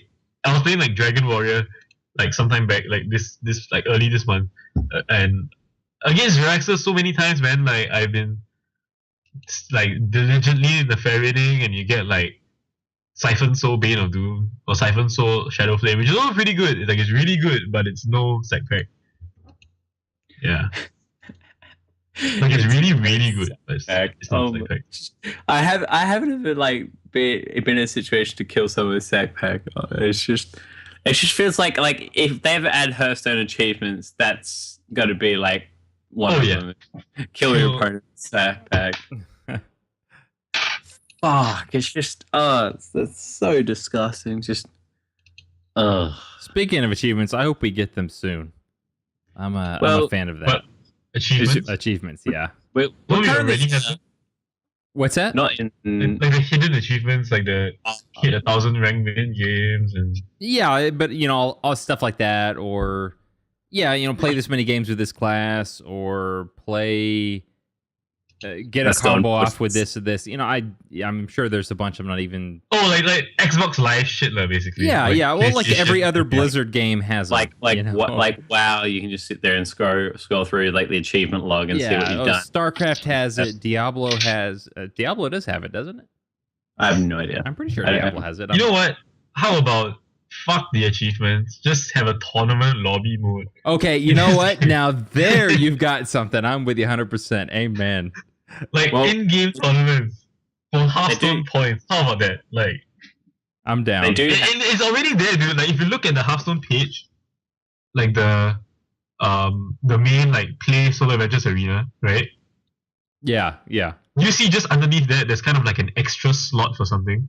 Yeah, that's what I was gonna say. It's just like there's one more slot on the screen. Yeah. for The tournaments. mystery slot. I hope that's So it. like for listeners, like you're not really looking at this now like the way we are, but go look at your Hearthstone like the box page under arena. You will see like there's like an additional space, and it's even carved out nicely in the shape of the space that an additional button can be added to do extra things. I feel like it's in the works, man. It's coming. I hope so. Something's coming really soon. I don't remember this being there ever. What? It's Like- always Oh been- yeah, it's been there forever. Oh, is it? Oh Yeah. man, yeah. that really disappoints me. Like Never the seen solo that. adventures, the button never used to be there Yeah. Oh yeah. back in the day. Back in my day of beta, it's just yeah. I think How long do you reckon it is before we hear something about the next thing? Because we're in the post BRF. Oh no, BRM. Sorry, BRF is WoW. But yeah, we're in the post Black Rock Mountain lull, aren't we? We're in the. I think give it 2 more months. I think what Okay, they're gonna do is they're gonna throw in more game updates, like add additional functionality, and then another like 5 more months later, like around a BlizzCon period, new cards. That's like my. It'll be post BlizzCon new cards is playing, won't it? Because in 2 months we'll be pretty close to BlizzCon. Oh right, you're right. Okay, maybe post BlizzCon, but they also like you know like how really? Magic tournaments like jump on the BlizzCon like or rather they jump on like new set hype because like they release a set and then like in 2 weeks or 1 week straight away it's the tournament already, like the big Magic tournament. They could do the same thing for BlizzCon, like it kind of like a challenge stone thing. Like you don't know what the meta's gonna be, you kind of got to read the meta a little bit by like with a whole new set of cards that you got to play with. When's BlizzCon, Mike? When what is the date say on those tickets of yours? November Like, oh, November 6th Yeah. and 7th. so far away. Yeah. So okay, so as far as the format goes, what would be the latest you reckon that they? So November, I'd say like probably 2 months is probably like the absolute latest they'd release. Really? Yeah, dude. I don't think I don't think they wouldn't do that. I don't think they'd do that and like release inside of 2 months before the World Championship new cards. I don't know. Why not? I mean, like it promotes the game so much, like the event so much. Everyone want to watch it because like it's the only like the first big tournament whereby the new cards are being used. And it's the new you know? cards. Yeah, that's true.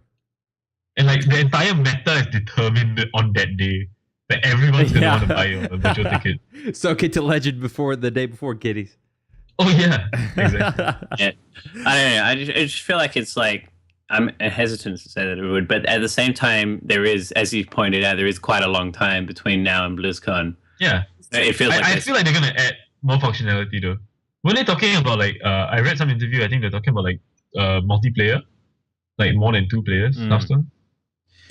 Which would be fun, like but such a like it's like I don't know if you ever played like League of Legends and like they added it's called Dominion. oh yeah, that no one Yeah, did. yeah, yeah. That's horrible. That's like the other like a different format. I feel like it'd be similar to that, and that you play it for a day or two, and then be like, yeah, and then from there on out play the occasional game. It just doesn't feel like Oh yeah, true. I- Tournament mode. yeah. Tournament mode. Tournament mode, I agree, is probably number 1 on my list. Yeah, Yeah. I think but I suppose like tournament mode would be like Blizzard like stepping more so into Hearthstone in the esports sort of thing, because that's something that they haven't done a huge. So maybe they'll decide that next year, lah. They'll decide to do that for next year. Maybe they're really keen on- just an in-game client that Allows tournament organizers to use. Yeah, there's no cheat. There's the potential for no cheating. You build your deck inside of this environment, just like Arena. We've talked about this. Just make it Arena, but it's set up in a bracket. You build your decks inside that instance of the tournament. If there's a deck limit or anything like that, it automatically knows who won or lost the game. So there's none of this. No, I won. No, I won. It does it all for you. We don't need Blizzard. I don't know. I don't even know. Like they don't even have to put their name on anything. It just give us the tools since it's already all there. This is sort of where like Hearthstone starts splitting between because that sort of thing probably would never be put on the iPhone or the phone client, right? I don't think. No. So that's where you get the divide between, I guess, the computer version and the phone version. Maybe you. Which I think is fine. Yeah, maybe you couldn't build, or maybe you couldn't start a tournament on the phone client. Then maybe that's a PC thing only, where you go in, you name it, and you invite people, or you set up an open bracket or a password, whatever it may be. But you can play those games through the phone apps. You know what I mean? Oh yeah.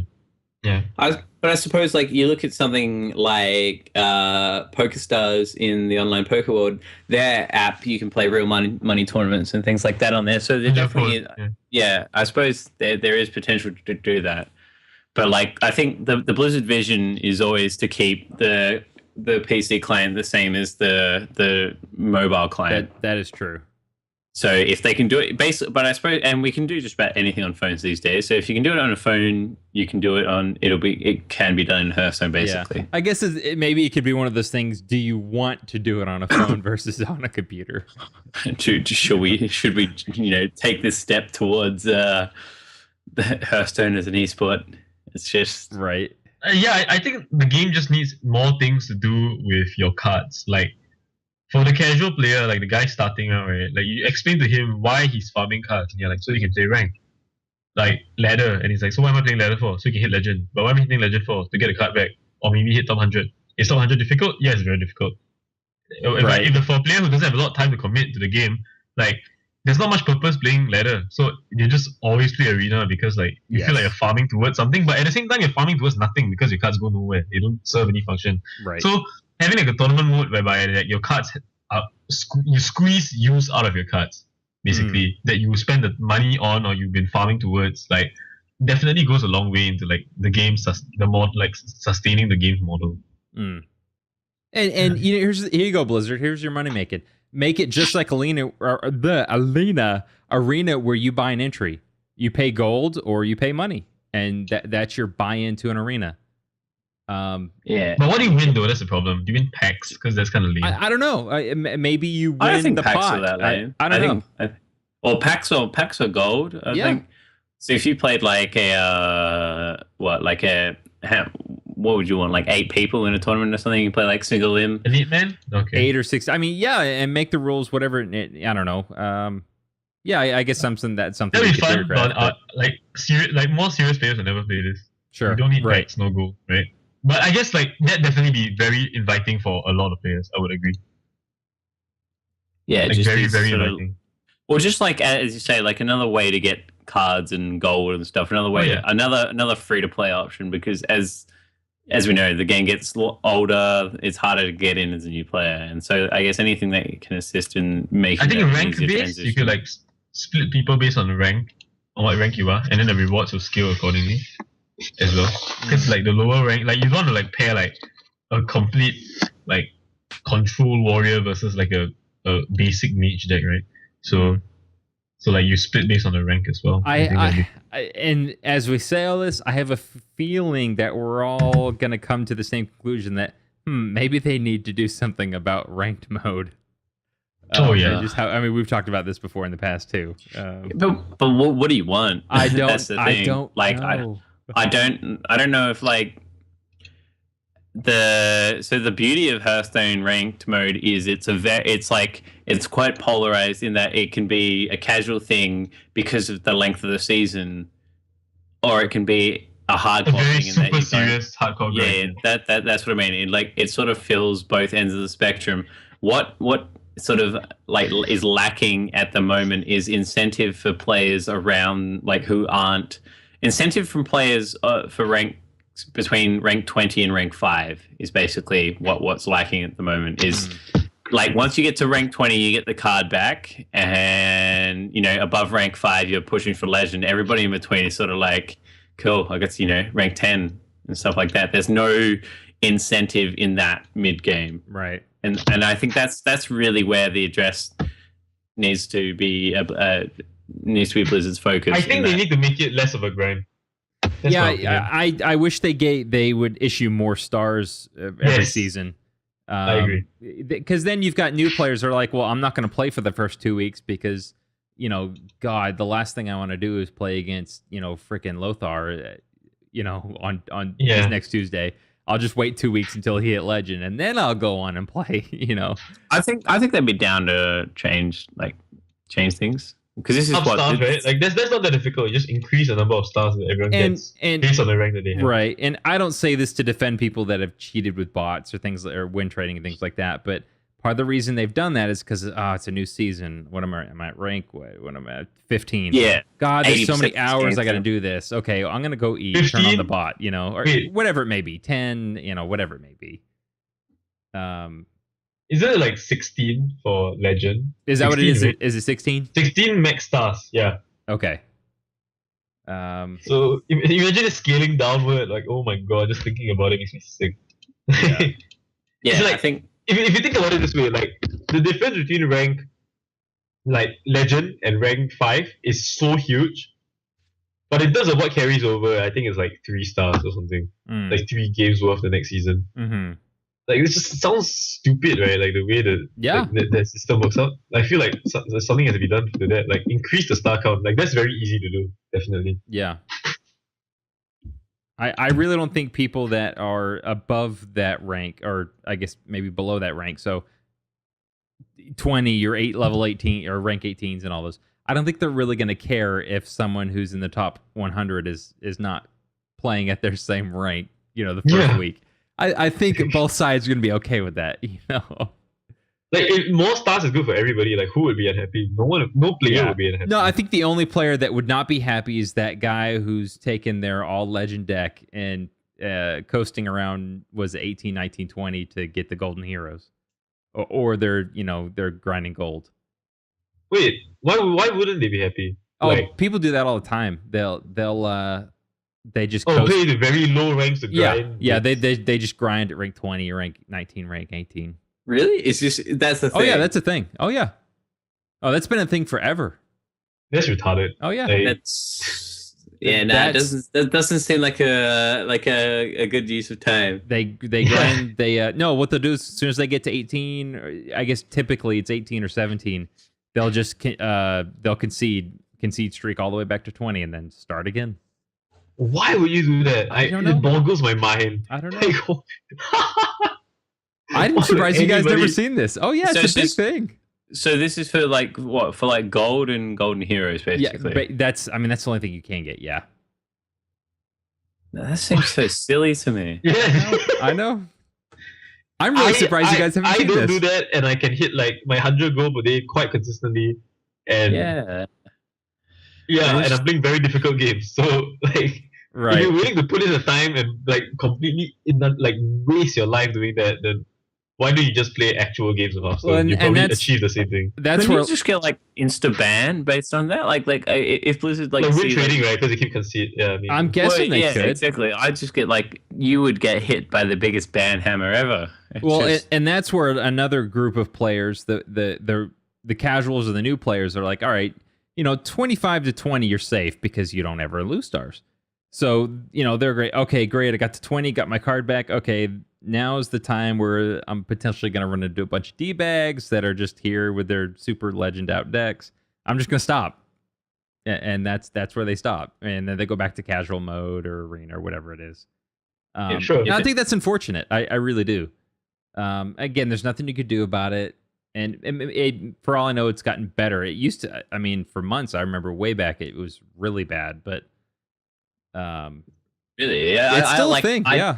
I went from 25 to 15 on my EU account, and that did not happen.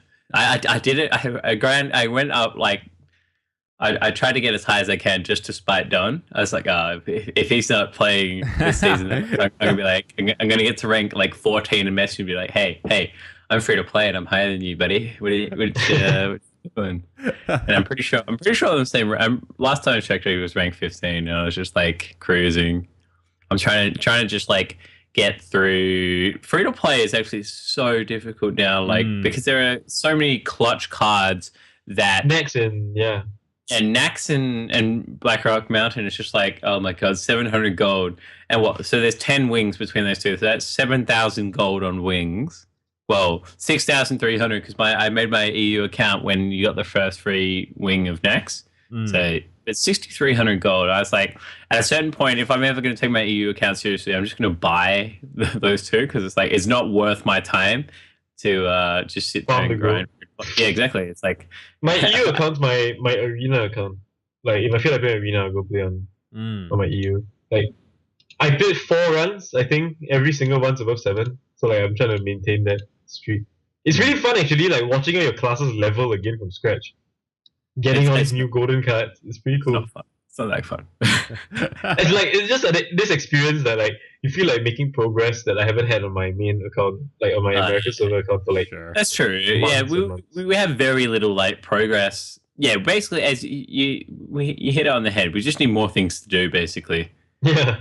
There's nothing to do at the moment. It's sort of like, I guess, for anyone who played a bunch of WoW before, you know, like once you get to the end of like when your guild kills the last raid boss of a tier, it's sort of like, now what? You're waiting for wait. Like I've been in that spot for about like a month and a half. Like we killed Blackhand a while ago, and we're waiting for we're doing like mythic content because we're just waiting for the next tier to come. It's like this Blizzard has a fascination of just getting us to sit there and wait. And if there's any indication based on like previous WoW experiences, we can wait a long time because people will raid the same content for a year before a new patch content comes up. So hopefully Hearthstone isn't the same thing. Hopefully we're not waiting around forever, because I think the thing about Hearthstone is people aren't going to wait around because it's a casual game. So like they live by the sword, die by the sword sort of thing. They come in for like, quick fun and they'll leave if it's not fun anymore. Cool. Yeah. This like tangent number 2. We're done with that. But this tangent was Hearthstone related. That's true. It wasn't like Australian versus international sports. So we've definitely burnt one tangent token. Wait, We still have a but rant. isn't this tangent like the same thing we talk about like every 3 episodes? Like we need more things to do, man. And we just rant about it for like 45 minutes, and it's the same rant every single show. No, it's Hearthstone discussion. That's legit.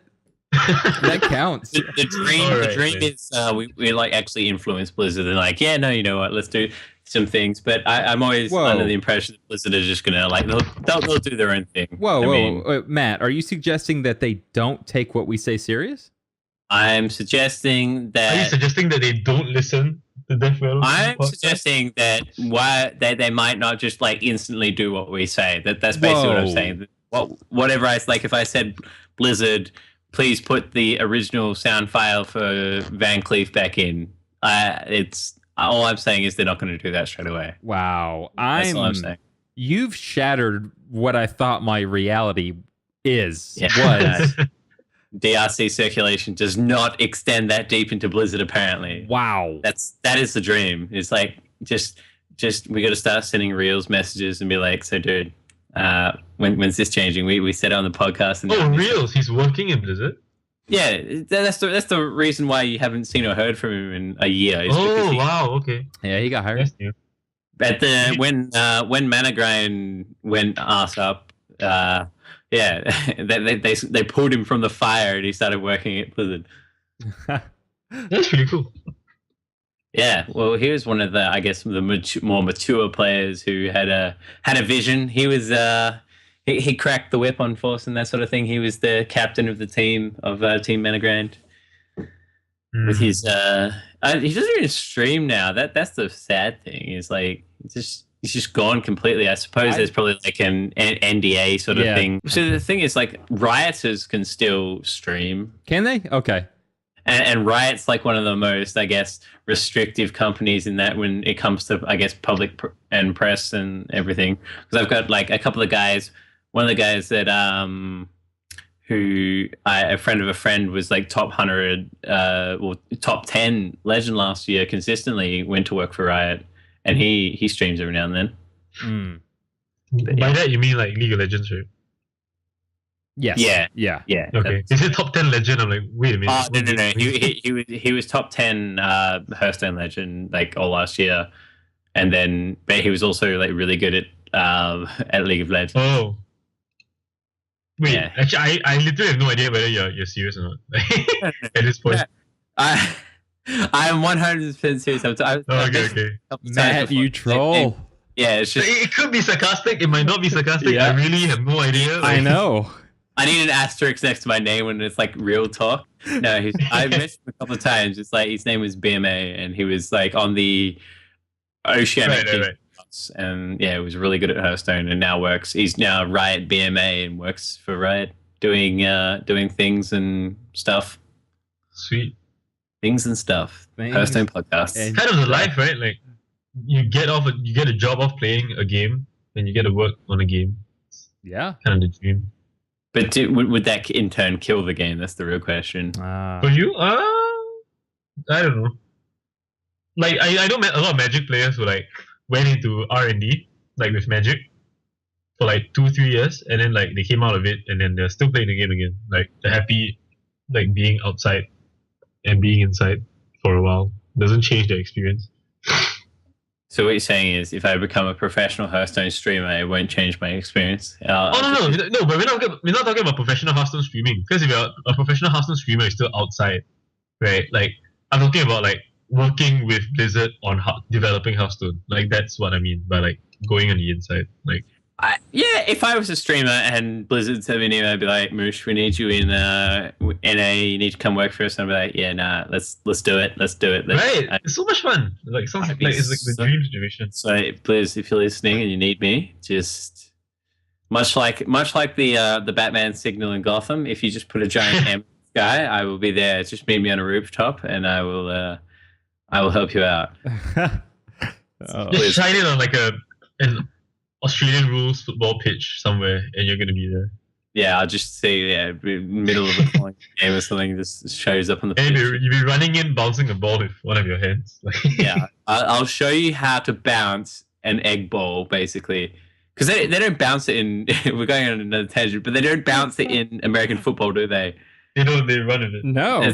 That's the real skill you learn in Australia, how to bounce an egg-shaped ball.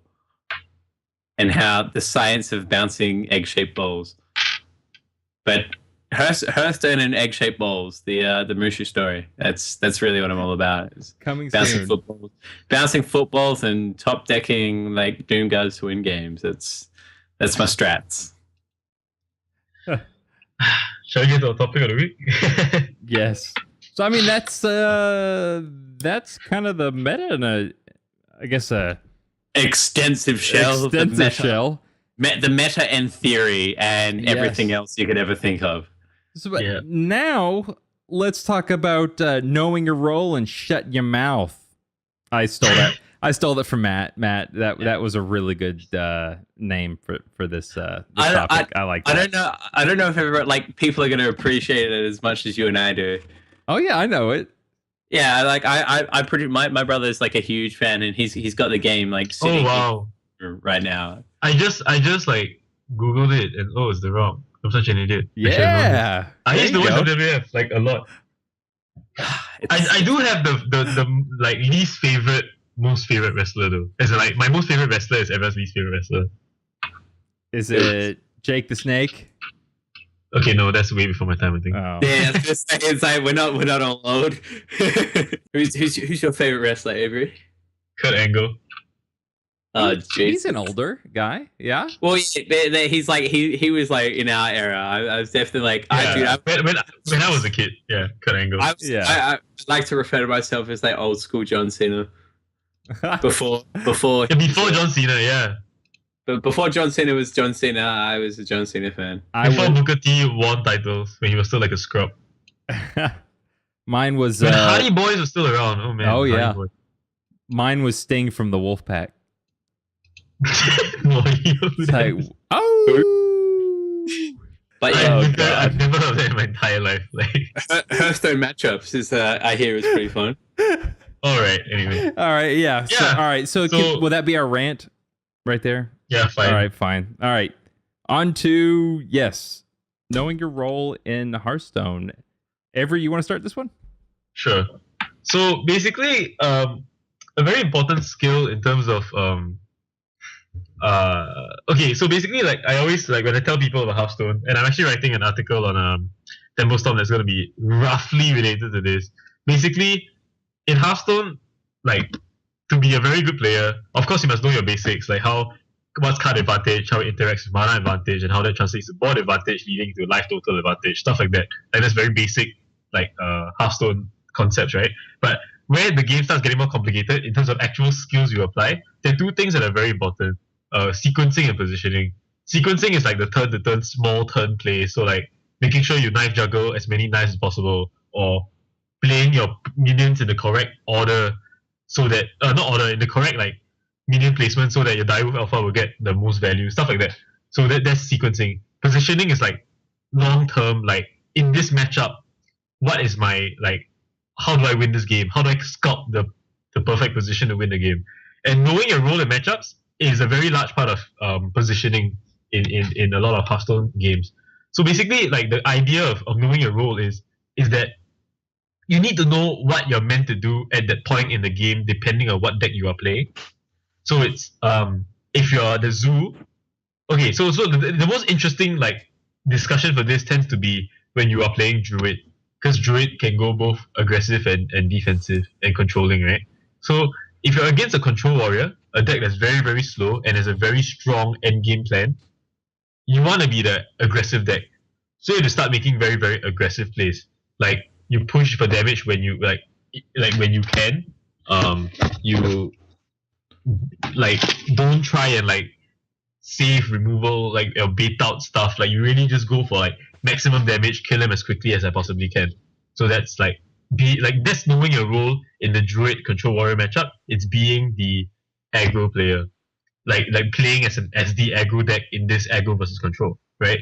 And however, if you are the Druid versus like a face hunter or a zoo, because you are the slower deck, you have to be playing the control game. So at the early part of the game, you can't be like trading hits to the face. When they hit your face, you got to be clearing the minions.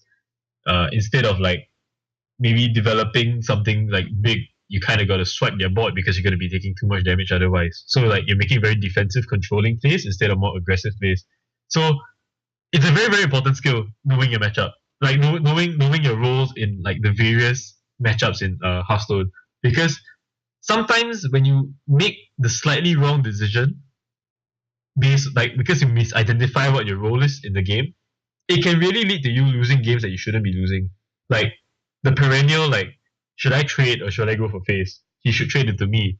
But if I'm the control deck, I should guarantee the trade as opposed to like let him punish me for something that could happen. I should take the less risk play possible, because that's like what a control deck tries to do. It takes a less risk play to ensure that we get later and later into the game, so the control deck has the advantage, right? So that's the kind of like, that's why this is a very, very important skill, knowing your role. And I guess we're going to be talking about how you can identify your role based on the matchup. It's not all like pure knowledge. It's not just like knowing, oh, Zoo versus Druid, I'm the slower deck, so I have to be the one going for aggro. It's also or not like a, yeah, it's not like that. It's also like kind of based on the board state, because your role changes in the game as the game is going on. Like as in the same game of Hearthstone, you can be the aggressive deck and then later change to be like, oh man, I have to start trading now, into like, okay, I have to start going for face now. Like you need to know when to switch gears in the middle of the game. So that's why this skill is very important, and I guess we'll be talking more on like how we identify what point to like decide where you're going for each of them, like in different situations. And of course, knowing when to shut your mouth. That's the real the crux of this bit is yeah. So where do What we is your start? name? It doesn't matter what your name. Sorry. Anyway. Jesus. So what? So we touched on the druid matchup. So you want to start? I always like to start with aggro. Aggro always seems like being the aggro player. I feel like most people are probably gonna be aggro players in some way, shape, or form. Whoa. That's a pretty strong assumption there, my friend. Yep, confirmed. Mike is an aggro player. Never. So I guess if you're Zoo against everybody, you're the aggro deck. Except except for Face Hunter. That's the one exception. Yeah. And even then, it's sort of like you're against opposing Zoo decks. The mirror, the good old mirror. Yeah. And even like okay, so if you're how do I describe this? If you're the Zoo deck, the Warlock Zoo deck, you are like a decent aggro deck, but you are a far better like control deck versus other aggro decks because you can out attrition and outvalue them because you get the best trades possible. So against a deck like Face Paladin or like Mech Shaman, where they have far more burst potential than you, because the deck's built to be bursty and very face oriented, right? As a Zoo player, you have to play the control plan. You have to clear the board. You can't just go for face because, like, you win the game by running them out of cards, and you don't win the game by like bursting them down. So against like, I'm not talking about Hunter. Like, I don't want to talk about Hunter because I feel like that matchup is very very special in its own way. Like the Zoo versus Face Hunter matchup is very very special and different. But for like Zoo versus other non-Zoo or Hunter aggro decks, you have to be the control deck.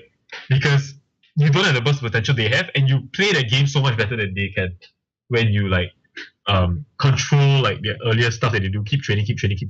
And because you're tapping, generally you're gonna be at a lower life total than them anyway. So like you have to be the one controlling the board and playing safe and making the attrition plays. When you are playing against Zoo, and this is where it gets super super interesting, it really depends on the draw. Don't you agree?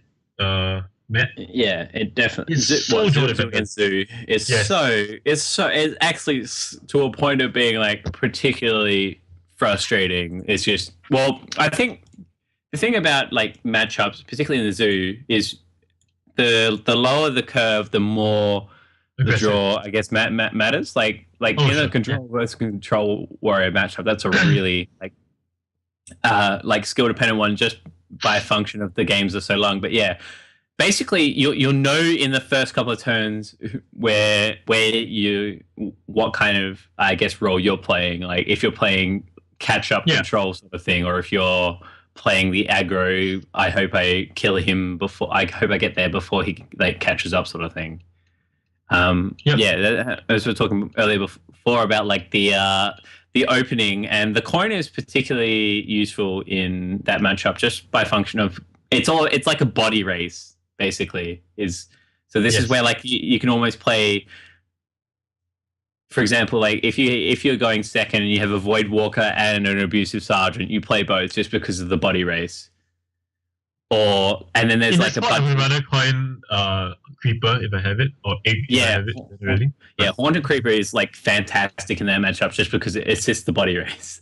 Yeah. But and then there's a bunch of asterisks. Obviously, you don't want to play Abusive Sergeant and Void Walker if he has flame him. Yeah, it's just there's so many like asterisks. It's just, but yeah. So the idea is, I think if you're going first as a Zoo versus Zoo matchup, you're definitely going to be the aggressor. That's the plan. That's like if you can start strong with a flame imp, that defines your role as, I guess, aggressor, but. It also, because it's a Zoo, you want your like aggressive trading in that because you've got the board state from the get-go, you can play it so you can keep it that way. So I think Zoo versus Zoo is an interesting matchup because it sort of like combines the aggro and the control. There'll be different points on the game where the corner turns though, like different player, like different the opposing Zoo player will take the board lead, and then you have to be the one playing catch up, or like you'll be taking the lead and he has to be the one playing catch up. So like the game changes a lot. a big part of why that is so is because of there are a lot of swing cards in the decks, like tempo swing cards. So like on board swing cards, like Implosion is like a very very big board swing card that can like completely change the tide of a game. Bane of Doom is also a very good one, but it's a bit more RNG dependent. But like, yeah, Bane of Doom like can sometimes just completely turn the game into your favor when you were behind most of it. I'd almost rate Defender Vargas in the Zoo vs Zoo matchup as a swing card, just because it goes from like it increases the trade potential so much. For me, it feels like an even board into a winning board as opposed to a losing board to a winning board. You know what I mean? It doesn't swing that hard. Oh, yeah, I suppose you can sort of swing it from losing board into an even board, and that's. Yeah. Fair enough. Yeah. Okay. That 2-3 body only like looks really really relevant when you're playing Zoo. Like in most other matchups, you don't really care that you're getting a 2-3, but like you just play it because you want an extra like 2 damage on your 2 other minions. But only in Zoo you realize, holy shit, the 2-3 does a lot of work. It does so much work. And it's like the rest of the time, it's like, the Defender Vargas could fall through the floor after he does his effect. I don't care anymore. Yeah, Zoo, it's just like, I need you. I want you to trade into things. I feel like the Defender is actually like a very interesting card because it's like your only way to taunt up, basically, other than like Void Walker, but that dies very easily, so it's not taunted. Like Defender is the only way for you to taunt up consistently left built into Zoo decks. So like it allows you to make very aggressive plays when you are winning. Like you just taunt up, go to town, all face, and like you like. It's, in the Zoo versus Zoo matchup, it's very very important to know when you are ahead. So you need to know when you can aggressively trade. And by aggressively trade, I mean like make trades to the point whereby they cannot ruin you. So you get efficient trades where they can ruin you. But if you leave them with a 1-1 or like something that cannot ruin you, it's not a big deal. Just go face. Like because in this Warlock versus Warlock showdown, who gets the hero power more becomes very, very important. Or who gets like more value of the hero power. And like killing him faster does not just mean that he's dying faster, it also means he gets less taps. So he gets to draw less cards. And when you're playing things like Flame Imp that deal you 3 damage as well, like less taps becomes very, very relevant. So like when you are ahead as a Zoo player versus another Zoo player, you must identify when you are ahead. So you like know that at this point I need to push for face damage to reduce his long term like EV in the game so that he gets less taps overall. Yeah, if you like just keep trading and like doing like very slow, mundane, like controlly things, even when you are actually winning very hard, you are giving him a chance to crawl back into the game. As a deck that's built to be aggressive, you should take the aggressive route when you are leading. That's basically why like the knowledge of this is very, very important, especially in this matchup.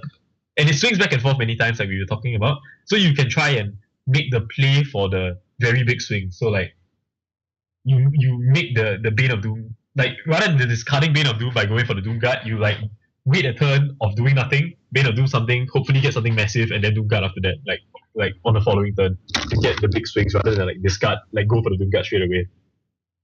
I've been rolling so freaking low on the Banes though recently. I think I've got what the other imp, the not the Flame Imp. Yeah, the Blood Imp, like twice. That's the worst. It's just like I roll so low, motherfuckers want to find me. It's just. But yeah, I think in the Zoo matchup, the Mirror Zoo is just good because I suppose it's true with all mirror matchups is it's becomes so clear, or your role in the matchup changes constantly. Yeah, and you need to your ability to identify how that changes in the mirror is probably a good example of how it makes it starts to become easier to see how your role in other matchups is defined, because you can see the position of your deck change so much, and you say, so if I'm playing Zoo against the control warrior, instead of changing from like the aggressive to the control matchup every couple of turns, the likelihood is you're going to be the aggressor for like 85% of the game. Yep. Or whereas in the very special matchup of Zoo versus Face Hunter, if you basically, I've always felt like if you get whatchamacallit, hang on, I'm gonna cheat. Void Walker. There we go. If we get Void Walker, it just makes the matchup so much easier. But other than that, it's an interesting like sort of walking a tightrope between damage, between aggressing and controlling. Yeah, and that's why like I said it was different because like literally every single turn you're making some plays that are controlling and some plays that are very aggressive. Like you never commit to either one on a single turn. It's very rare because you're never gonna win a long game against Hunter, so you need to race. There's only so many turns.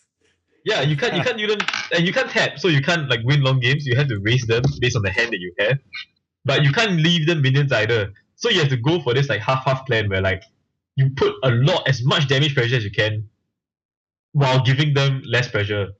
So like basically it's ensuring that you have the faster clock than your opponent on like every single turn. That's basically like how that matchup plays out. Landing an egg into his explosive trap is basically like one of the few ways you win consistently. Void Walker is pretty good, though. Like if he one drops and then you Void Walker turn one, then he goes for like the abusive. It kind of sucks dick. Yeah, that kind of really sucks so much. It's just sort of like I'd rather have a Haunted Creeper out or something. But so here's a situation, right? Say he plays Leper Gnome turn one. You play Void Walker Flame in. Then he abusive sergeants his guy, hits him, and passes his turn because like he has no second one drop or something. Rather than trading your 3-2 into his 2-1, your 3-2 goes face, and then you play a Haunted Creeper because you need to push damage that way. If you trade in that spot, you lose more than otherwise. Honestly, like you've already taken 3 damage off of Flame Imp. Like you can deal more damage than you are preventing yourself. So like you're dealing him 2, but you're dealing him 3 and preventing 2. So like that trade-off doesn't seem very favorable. Like if he goes face next turn with like that and something else, like if he goes face with the 2-1 and then he plays like Wolf Rider goes face, right? You trade the Haunted Creeper that you played into the Wolf Rider, then you play something else and your 3-2 goes face. Then he's hit you for 2 damage. You've hit him for 6, and like basically you've gained back the 2 damage that you've taken extra because you hit him twice with the Flame Imp. So that's how you like win race situations where you make calculations like these and you decide, okay, I can deal more damage than you can deal me. It's safe. I'm gonna go for it, and then you decide to race him. You have to make that call because if you trade all the time, you're never gonna win that matchup. In my opinion, you're just gonna die to the hero power. Yeah, you're really gonna die to hero power. You got like 18 turns or something, and then eventually you just die because there'll be so many hero powers. Just and every so the trend is not to tap just because it's counterintuitive to what you do, but there are going to be times where you have to like tap just because you need more cards. I personally feel like there's one like I don't know how I've come to this knowledge, but it came to me in a dream. I really know. It's like I had this feeling. But I don't know how like accurate it is. I feel like in the Zoo versus Hunter matchup, as Zoo you need to tap because you need to get a hit. But because you're racing and you're not just trading, so you can't just get value off of your minions by trading. You have to tap. But you can't tap too much because you're taking too much damage. So I feel like the games where you win as Zoo, you tap exactly 1 time. I don't actually know like how I arrived at this conclusion. Wow. Honestly, a lot of the games that I always have this feeling like I only can tap once. Because if I tap twice, 4 damage is just too much. 2 is still manageable. And if I tap and I draw into my power whelming that allows me to burst in, I can win. If I don't tap, I'll run out of gas, I can't win. So I feel like at a certain point, it typically tends to be turn 4. You have the ability to tap 1 time. Because your 4 drops tend to be weak. Like Defender Argus, you never you don't always have a good board to Defender. So your turn 4 tends to be pretty shitty. And his turn 4 tends to be shitty. Like I've always maintained that the Hunter's worst turn is turn 4. Because he can't play a 3-drop and hero power in the same turn. So if he 3 drops, 1 drops, it's quite weak. If he 2 drops hero powers, it's also very weak. So like generally everything sucks. So like turn 4 is the one, or maybe early turn 3 is the turn that you can tap once, and then that's all you tap the whole game, and pray that you're gonna curve out nicely after that. I don't know if this experience translates into what y'all think, but I felt that the games that I've won as Hunter against Hunter as Zoo, I tap once. Only Like tap once. exactly one time. If I tap more than once, I lose. If I tap zero, I lose as well. Like I can't. The games that you just can't tap zero, so you tap and you tap once and you win from We there. need to do this scientifically and just record all the games against Zoo versus Hunter and see how many people win with one tap, and then get people to tap twice, and then Yeah, we could probably group people who tap 4 or more times in the same group, because that's too many times. yeah, Yeah. definitely. 1, 2, 0. We need to set out like a test and get people to tap 0, 1, 2, and 3 times. And yeah, so get on that, and we'll come back in a week. And Honestly, like I'm quite serious, but I'm really not kidding. Like, I really think you can only tap one time. You can only afford to take 2 damage, and that one card is, if your hand's good, if your draw's good enough, it's often enough to give you that slight card edge you need to win, to dig you slightly deeper into your burst. Because most of the times as Zoo versus Hunter, you have to win 2 bursts at the last stage. There's no 2 ways about it. You need a Doom Guard or a Power Overwhelming. If you don't have those, you're pretty much screwed. Like at the end game. So thinking about it, I don't think I've ever in when I do win against Face Hunter, I don't think I've tapped more than twice. Usually, I think there's no way you win if you tap 3 times. You take 6 damage. There's 0 chance of winning the game. How do you win when you take 6 damage as an aggro deck against Face Hunter? It's not possible. Well, it's when you tap into like the Doom Guard and double Power Overwhelming. It's just. Oh, fair enough. When you get like a 13 damage swing, it's like and dead. But for the most part, I think you're pretty on the money there in that. Yeah. Actually, no, I think you tapped twice. The first, as in like, okay, so this is why you tap twice. The first tap is somewhere in the earlier turns where you can afford to. You're still like 24 and you still kind of afford it, right? The last tap is where you're on 3 health and you need to find lethal. That's where the last tap lies. Top deck a Flame Imp, and it's just like, I hate my life. Yeah, so like in the earlier turns you can afford to tap once, I think, and then like to save your tap for that last tap, the most important tap of the entire game, the last tap that decides whether or not you get Doom Guard or Power Overwhelm or Abusive or something. Yeah, that matchup's really interesting. Notice how at different points of Hearthstone's meta, it has shifted in both sides' favor. Like over the course of the game. It used to be Zoo's favor, then it used to be Face Hunter's favor. Now it's kind of like 50-50, but slightly Face Hunter favored, I think. Like just a bit Face Hunter favored right now. But something could change and it could go right back. I was a big believer back when Undertaker was the thing, that I had a positive. I was sure that I had a positive win rate as Zoo against Face Hunter back in Undertaker, but now that I look back onto it, I think it might have just been like I played like quite a few tournaments in the short amount of time during that phase, and I think I was just playing against a lot of like inexperienced Face Hunters versus how experienced I was at Zoo, and that's why it seemed to me that I had a positive win rate. It's like there was like a decent amount of skill edge, because I had my Golden Warlock, my Golden Zoolock, and I think I was I was just like much more experienced in the matchup, and that's what gave me the edge. Sure. Yeah, and whereas the Undertaker Face Hunter just was better, just because it was able to pump out more. Yeah, and at that point, a lot of people were picking up the deck because it was clearly the best deck, but they were not familiar with it. There were many tournament players, right, who were like called out by casters for not being good in their Hunter plays because they were making very obvious mistakes, like sequencing mistakes with Hunter. At that time, because the deck was that good that everyone's incentivized to pick it up, but they don't play it enough because they didn't play enough Hunter. That's right. Yeah. Those days are long behind us. Now we're at the. Someone was saying, I think I heard it on another Hearthstone podcast, that they were saying that it took 7 months for Undertaker to get nerfed. And so I think we're sort of like reaching the point where Blizzard will like either make the call on Dr. Boom. Is it like OP or enough to get? What? No, it's not. Yeah, that's what I mean. Like I've recently been of the mind that it's like it's not OP. I think just everything that's around that slot is just really bad. Like you look at Illidan, and it's not that Dr. Boom is really good. It's that Illidan is really bad. And while it may be like a pretty close comparison in terms of it's a legendary, it spawns cards as an effect, and it's like a similar mana cost. It's just like not it. Even before Doctor Boom was a thing, I think what people forget is that Illidan wasn't played anyway because it's just not a good card. Sure. How about at the 7-drop slot, Doctor Boom is the only 7-drop that you can play unconditionally, like on an empty board, on any fucking board. Even if you get VGH, you still get value. Yeah, I think that's what like people really don't like. Those are the only two things that like it's the only card in its mana cost that's those two things.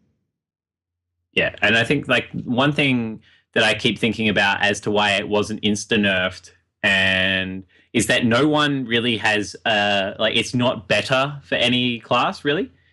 So there's no one class that can abuse it. Well, I suppose Undertaker, right? Because of Web Spinner, Like Web Spinner and like Warlock and Hunter definitely had the best of the Undertaker thing, whereas everyone gets Doctor Boom fairly. Yeah, true. And like you look back at the nerfs to things like Leroy, in that only one class could abuse Leroy. That's true. Yeah, you're right. Oh shit, didn't think of it that way.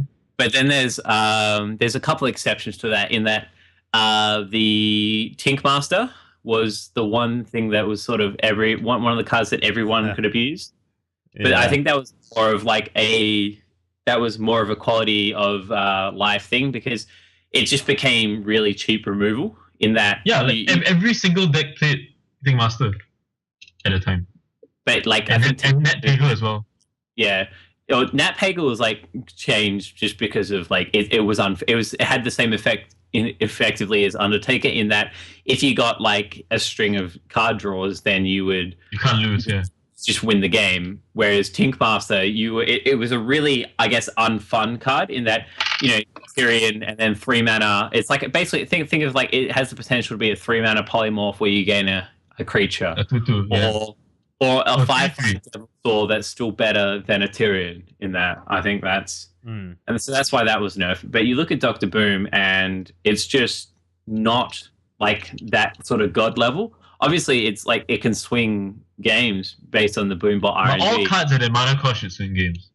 Yeah, exactly. Yeah, whenever you're playing something in the 7, 8, 9, 10 range, it should have a pretty good effect on the board when you're sinking. I mean, like, if you think like Boom is worth nothing, do you think Rag is worth nothing? Because like to me, Rag has a bigger impact on the game than Boom, and obviously it costs 8 mana, but like they both serve very similar functions. And while Boom is slightly more cost efficient, Rag is also pretty insane in its own right. And if Rag doesn't require enough, I don't think Boom requires enough, because both also inherently base RNG like on killing things. So yeah, I don't know. Hashtag Dr. Balanced is actually balanced. I really think it's quite balanced. I really don't think it's I don't like it. What? No, I think it's balanced. I don't think what you're talking about, Dr. Boom, right? Yeah, it's like I always thought you were in the camp. No, I'm fine with Dr. Boom. Okay. No. I think what you're remembering is I had an extra copy of it, and I was waiting around for the nerf to happen so I get full. Oh my god, of it. that'd be ridiculous. No, yeah. I think he's fine. Like I when he first came out and on the scene and he was terrorizing, I questioned it, but I never was. It was more of a well. I think he's fine. I think you nailed it right in the head. There's just really nothing at that level, at that same cost that for it to fight against. You know what I mean? I mean, like, just because it's the ubiquitous 7-drop doesn't mean it's worth nothing. No, and like with since everyone's using Big Game Hunter, I think the real stars of the show are the Boombots anyway. I mean, yeah. I truly do. There's a lot of talk. Like, there's a recent, it was on Reddit, like a guy interviewed and asking players what they want changed. A lot of them said, like, we should change Boom, either give 1 Boombot or 2 Boombots, but each of them deal 1 to 3 damage. Because the only times where it's ridiculous are the 4 damage Boombot rolls. Like, 3 is still, like, acceptable. Like, it's at an acceptably high power level. Which I can see that. I can get behind, right? Yeah, it makes sense. Sure. Yeah, all right. We'll get there. Maybe the boombox. Yeah, okay. So 4. I want to give this, as I was saying before. I I want don't to think it give. get much worse, by the way. Like, I think it'll still be like very good, even if it is Yeah. 3. 1 to 3. I Doesn't want to change the give card that much. where I hit like a boombot to face. Where he hit me, and it was like his last attack of the turn, and he had like a good setup to win the next turn. He was on 10 HP, and it's like a 1 in 5 that boombot goes to face, and it has to hit him for 3 or 4, and it hits him for 4, and I just win the game from there. But yeah, Wow. I lagged a bit, so it hit him in the face for 4, and he just instant concedes, and it's like, oh, hang on, oh right, I win the game because I get to boom. Yeah, but I could definitely get behind a slight tune of yeah to so it's like I suppose it's technically a nerf, but it's not like a Crazy nerf, right? Yeah. no, it's not a crazy nerf. Like it doesn't I definitely think you're right in that. That's probably where people are getting a lot of the hate for boom is when they get clunked in the face for 8 because they got hit for 4 twice. I suppose at the extreme ends, yeah, I think basically rolling 2 4s is a lot better than rolling 2 1s is worse. If you get what I mean? Yeah. Yeah. Fours are way too good.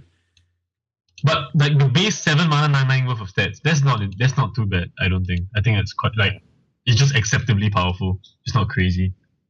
And it occasionally spikes, and you get 8 damage out from boombots, and you just win the game anyway.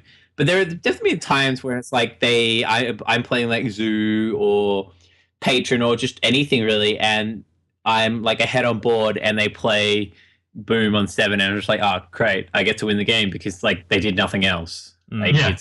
It suffers like, from the same problem as well. yeah, it's a catch up card, sure, because you get 3 cards on the board, but a lot of the Like, it time, doesn't catch up from too far behind, right? Like when you get to go face like on the following turn, that's when like the catch up's not good enough. Yeah. it doesn't pull you out of the fire all the time, and it probably doesn't deserve. I think people, just needed time to adjust. Like when it came out, people didn't jump on it straight away. Like I remember I played like a pretty big tournament straight after it came out, and everyone was all about drugs or because like, oh, it's OP, mate, you just won't be able to do shit. I wanted that card to be a thing, man, and I hope it is someday. Wait, you know what kind of thing is too good? This might sound very strange. What? Savannah Hymen. You don't like it? I think it's too strong. For 6 mana. It's pretty strong. Yeah, it's probably up there in it's the best class. It's a rare. It's not even an epic or mythic. It's a freaking rare. Like Is that why it's OP? It's a rare. it's like everyone has access to this card, so it makes Hunter extremely cheap to build. So like a lot of players have access, and like it's just the fact that it's a 6/5. I mean, like what can you compare it to? You compare it to like say Ken, but Ken's a 4/5, so that's like a lot less like damage impact on the board. And arguably, being in a class like Hunter, you kind of need more like face damage to be good, right? Yeah. Wait, why do I not have access to my Hunter? Oh wow. Oh okay. Anyway, yeah, like in one it's higher damage, obviously. Like A, that makes it a better card. B, in Hunter, that's so much more applicable. So like it is, and like what's the next closest comparison? Like piloted Sky Golem. That's a 6/4. It trades to be 4 drops. This motherfucker doesn't trade with 4 drops. It's 6/5. You know what I mean? Like it's so ridiculous. Like compared to the other like top tier cards that are being played around its mana cost, it is so much more powerful than all of them. I think it's a better card than Sky Golem. Like power level wise, I think it's a better power level wise card than Ken. Like yeah, I'd agree with that. But like, so the thing that I guess why Ken was still used and even Sky Golem is they don't have to be in Hunter. yeah, they're like the high mains that are not in Hunter. And Ken's not even used anymore nowadays. Like maybe Sky Golem. But these are the Kens that are not in Hunter. Like these are the high mains that are not in Hunter because high main is just that insane. Like I can't even describe. Like the board changes so much when a high main drops on 6. It's the same effect as a boom on 7. Like empty board high main, boom, the game is over. In the same way, the empty board boom, most of the time the game is over. Well, but it also goes the same way in that, like, sometimes in, I guess, the zoo matchups or just in most matchups, is if you're ahead on board and they high main on turn 6, it's basically like, well, I win more, but because of, like, you can just go face, as we were saying just before. Sometimes you can just ignore it and just go face. So I guess it suffers from that same problem. But it comes at an earlier turn, so like that stage of the game is less likely to have occurred by then. 6 is still a savable situation to play this. 7 maybe a bit too late, but 6 is still very savable, like turn 6. So I don't know, man. Like this, I feel like this card is like, even if I think the nerf I would want to see 6 mana 6/4. I'll be happy. Like that's good enough for me to bring it in line with piloted Skygull. Yeah. 6 mana 5/5. I think also possible, but I'd rather see a 6 mana 6/4. Like I really think high main is too good. I've never really like taken like rarity into like taken the rarity of Hearthstone cards to be particularly like. Oh no, I'm not really taking rarity. I know it's not relevant, but I'm just saying like you compare this card as a rare. It's probably the best rare in the game by a mile, right? Compared to like the other similar cards of its cost are higher rarity and do less. So I am not saying that like they should nerf it because we don't want that many players to have access to it. I'm just saying like all things being equal, if you compare like its stats and everything, and you compare the rarity, it's just staggering how good of a card this is. Like for its like cost, mana wise, and also its like rarity. Because rarity in some ways does denote power level. Yeah, like maybe they make that, games that way, right? In theory, but maybe that's like Blizzard's like game design idea is balancing to have, way. Okay. Well, not even balance, like just to make high main accessible and to be like ridiculous. Because like it's while it's ridiculous, I've never been in a position where I'm like, holy shit, that shit's OP. It's really annoying to deal with, but I've never been like nerf high main. Really? Okay. I've never. Yeah, well, I don't know. I don't think it's just. I definitely understand where you're coming from, but yeah, I don't think it's like It really feels like I guess sometimes like a bit of a win more card in that if you're like a waste of time like kind of card. Yeah, almost. But as you say, like if you play it on turn 6 on an empty board, then yeah, I think that'd be interesting to see like what the percentage chance of winning becomes when you play it on turn 6 or even turn 5. I know I played against a mage one time who unstable portaled and then played it the next turn, and then there was just nothing I could do because it was like a 4 mana high main or something, and it was just too good. 4 mana high main is too good. But oh, by the way, I think it's interesting to see how like Blizzard through like in terms of like last week we were talking about first order optimal strategies, right? And now we're talking about high main being undercosted rarity wise and cost wise and everything wise, right? They threw all the accessibility like stuff cards into Hunter, which I feel like is very unhealthy for the game. Oh sure. You should probably like if you put high main, it's like Paladin, and obviously not a beast, but like something else. They put into like a Paladin. They incentivize more players to try different things because like your really strong cards for its cost are like spread across everywhere. But when you put like this into like Hunter and you make mid-range Hunter like or hybrid Hunter a real thing, it costs like 1,000 dust. Then like what Don was saying last week, the players are unlikely to want to switch out of the strategy. It becomes a lot more relevant. That's what I'm aiming for on my EU account, is to make hybrid Hunter. Just because, it costs 1,000 dust, but obviously you have to buy Nax. That's the only other. Oh right, you need what? Jaime? No, not Jaime. You need Belcher. Mad Scientist and the Belcher. Oh right, Mad Scientist. Yeah. So it's got 1,000 dust with an asterisk next to it in that. Yeah. And you can't like buy wings out of order. Like you have to proceed in order. In sequence, yeah. Yeah, so that's one annoying thing. But I suppose, like, as far as decks go, it's definitely the cheapest. Like, someone on like the Hearthstone Australia page like last week or something was asking, I'm getting into Hearthstone, what do I buy? And like the suggestions were like, he's like, I'm going to buy two lots of 60 packs. I was going to buy like one 60 pack of classics and then one of GVG. And I was like, no, I suggested that maybe you should buy like either 60 of the classic or 30 of each, and then buy both adventure modes, just because of they're so like full of staples. Yeah.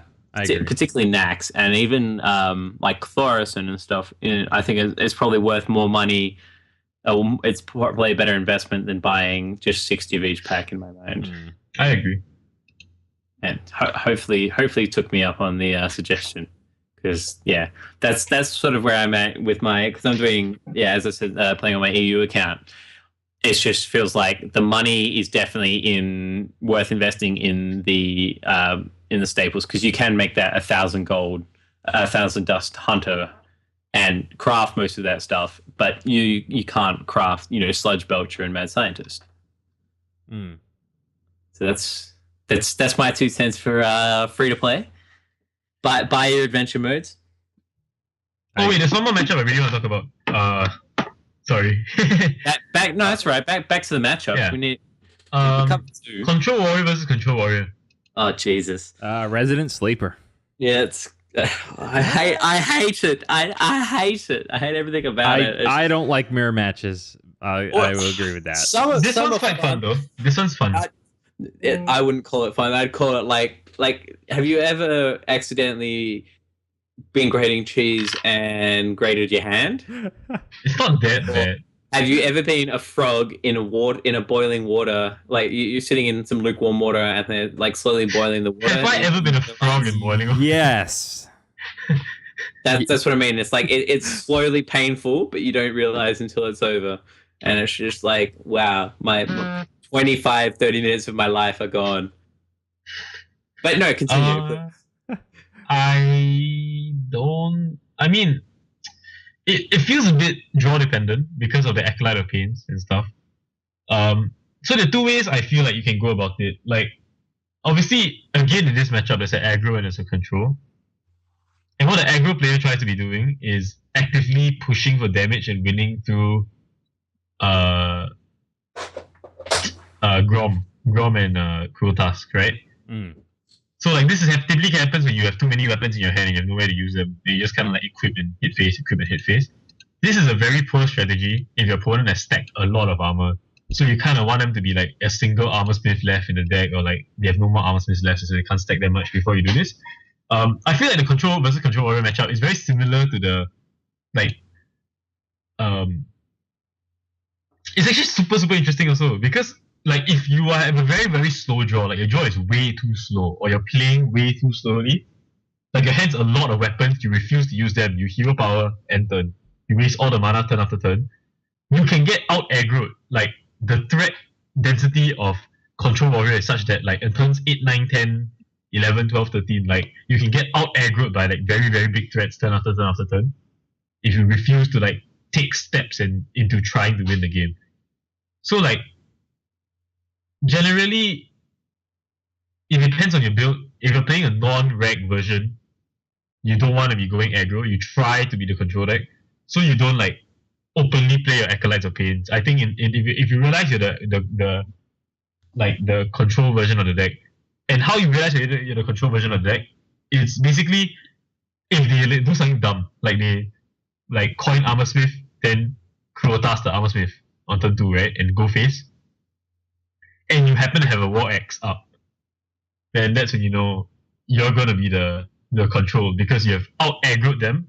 Like as in you have like traded your War Axe early for a bunch of warrior threats, which is something that you cannot normally say in a control versus warrior versus control warrior. So you gain value off your fiery War Axe in the exchange for taking quite some damage. So given you're in that position, you should try and be the control player from that point. Generally, if you are the aggro-ish aggressive player earlier in the game as the control warrior, you're probably gonna lose that game. That's my opinion of the matchup. Like if you decide too early that like I'm going to go face, you're gonna lose, because they can stack too much armor for whatever damage you do to be relevant. Like the point where like the only significant point whereby you can win the game by being an aggressive player is when your opponent's playing very passively at turn like 7, 8, 9, 10. So you know their hands full of like, I don't know, like shield blocks, shield slam, executes, just removal stuff like cruel taskmasters and like very situational cards or weapons. So at turn 7, 8, 9, you're like deciding I can't play passively now. I have to squeeze my threats in and hope something sticks. Like just slam threat, hope something sticks. And then you play Boom, Shoe Maiden, Sylvanas, Isera, Alex, whatever, in whatever order that makes sense at that point in the game, and hope that something sticks. And that's how you be the aggressive player in the matchup. And that's how you win the game as the aggressive player in the matchup, I feel. I think also, as for like the control side of the matchup, I think it usually goes to whoever can gain, I guess, the most extra armor. So if you think that in the matchup everyone's going to play their shield maiden, both shield maidens and both shield blocks, whoever can gain the most value out of their armor smith and hero power is probably going to win the game. Just because, yeah, there's been a few times where I've like played the matchup and I'm just like, oh, I'm winning because I've like played shield block and stuff like that, only to find out that I'm actually like losing the war of attrition because of I've aggressively gained armor. It's also who has the value brawl, I feel. Like, because brawl's a very hard card to use in the control warrior versus control warrior matchup, in my opinion. Like, there are very few boards that are good to brawl in your favor. Yeah. So whoever gets a board that's good to brawl and gets value off the brawl, you're like, it's also like good. So like a very easy board to decide to brawl is like Boom plus something. Like the Boom bots, Boom itself and like one maybe like Armor Smith or something. That's a very good board to brawl already. Because it's very unlikely to get value off your brawl in general. Yeah. Like if you can use your brawl to brawl off a target that you would normally have to execute Shield Slam or BGH, you're in a good spot. And that you should brawl it. What do you reckon, Mikey? You've played a few. Have you played any Control versus Control recently? Oh, they're fantastic. It's really fun, right? I really think it's really fun. Control versus Control, I really don't have a problem with. Control Warrior, like mirror matches, are my bane of existence. I can't stand them. We're not all sickos like Avery. We don't all enjoy Control Warrior versus Control Warrior. I see. No, dude, the game is a lot easier than you think. So the game actually ends very quickly. Like every turn so simple because I find Control Warrior very easy deck. Like there's not much complexity to it. So like you just decide when to play things. I think people hate it because it isn't all right. I just want to slam things on the board and hope that he doesn't have an answer. You know, he or she doesn't have an answer to what I'm doing. But yeah, no, I agree with you, Avery. It's kind of all right. Let's see who can get the upper hand here, and get the most value from the cards. I mean, that's typically what I go weapons, for. Because like the deck's built not to beat other control warriors, so like there are a lot of dead cards. So if you can get value off your dead cards, you can win a lot of your games. So like whenever you can extract value from your Fiery War X, you need to do it, and your Brawl, you need to do it because those two cards are very very difficult to like squeeze juice out of in the control warrior matchup. Other cards very very easy, but those two are difficult. Yeah, like double hitting a Armor Smith on turn 2, I don't mind that. I think it's quite good. Like because Fiery War X is so difficult to use anyway. Oh, you mean like in a control matchup? Yeah, like he plays control. He plays Armor Smith turn 2 instead of tapping. You play Fiery War X, hit the Armor Smith once. I think that's a good play. Then decide next turn whether you want to hit it again or not. Like I think that's quite strong. Yeah, because you could throw task it as well. You know, bunch of things. Options are open. What else are you gonna? I guess there's only 6 target total.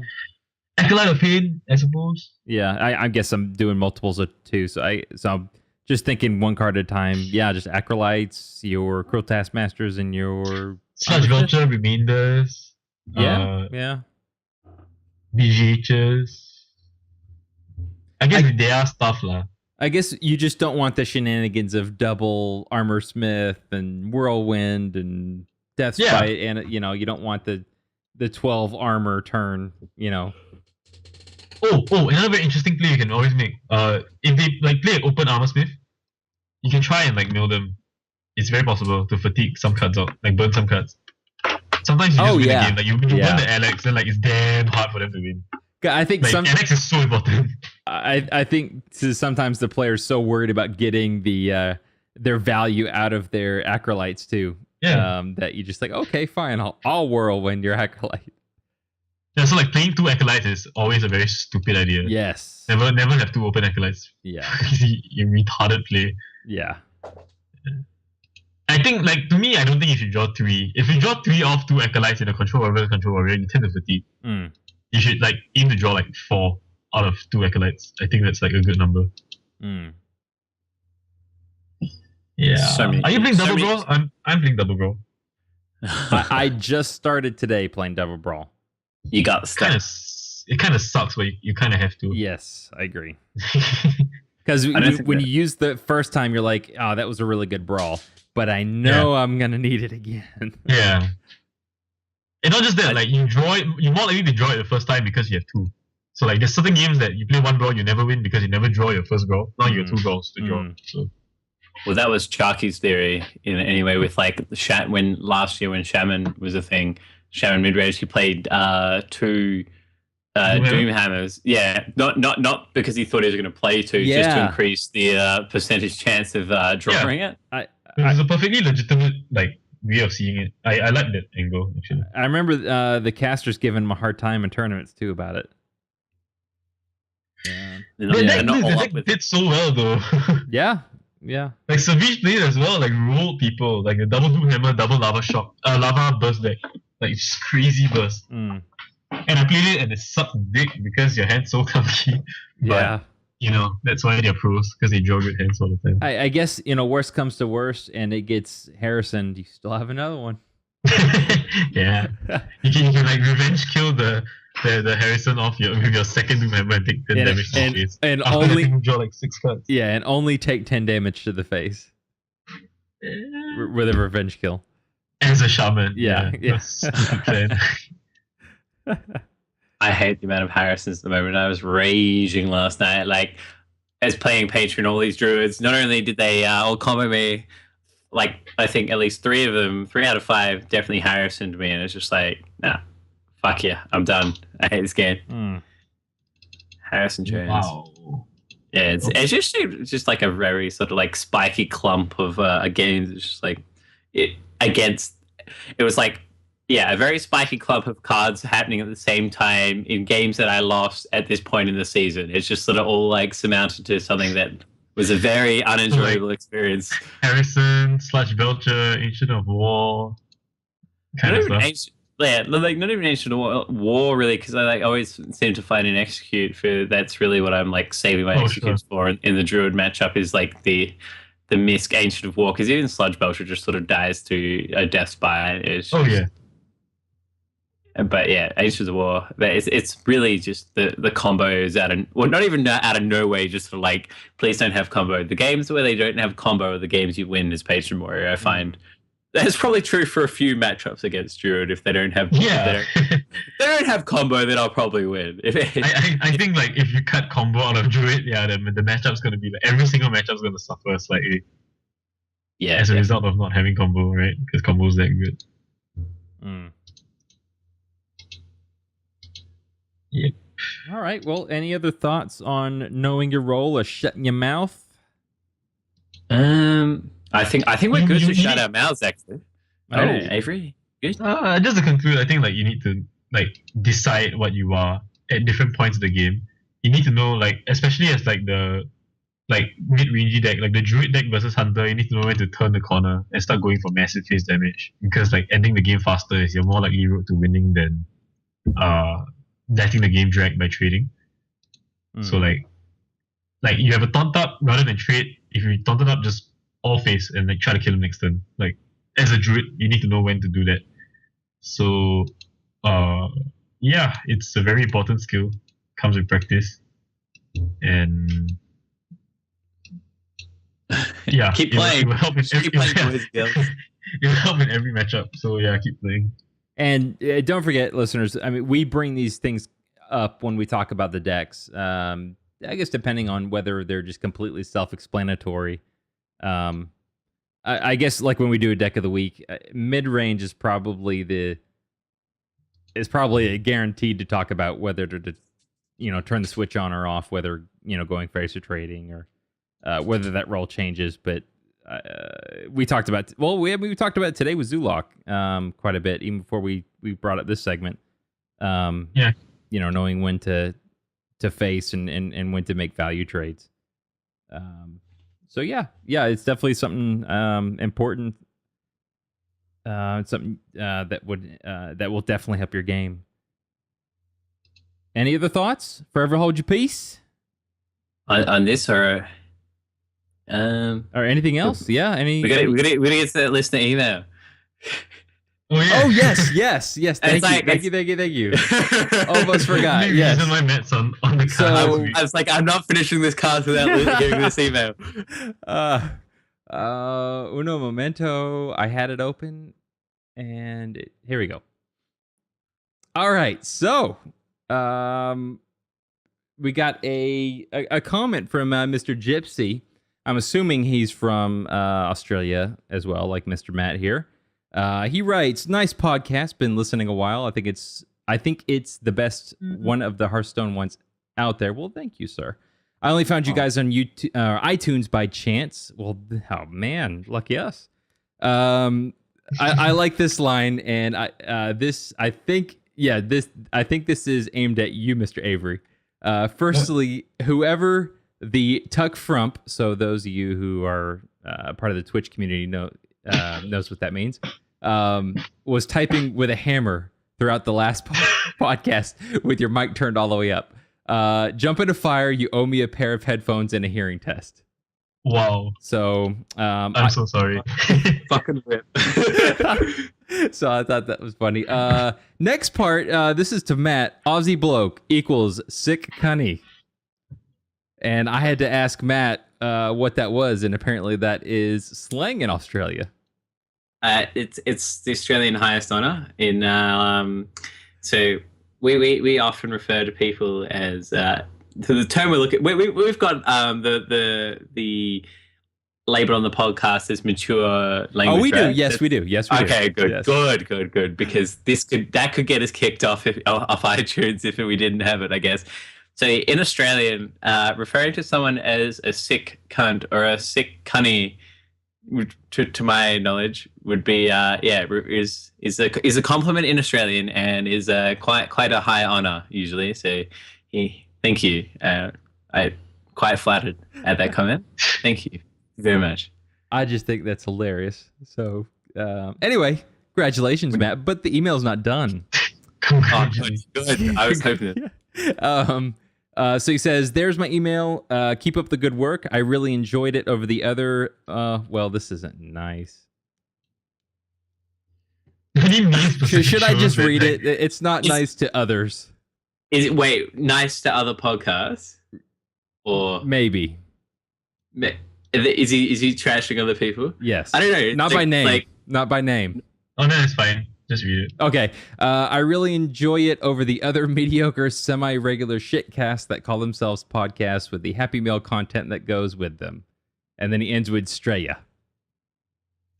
So Happy Meal content. Yeah. What does that mean?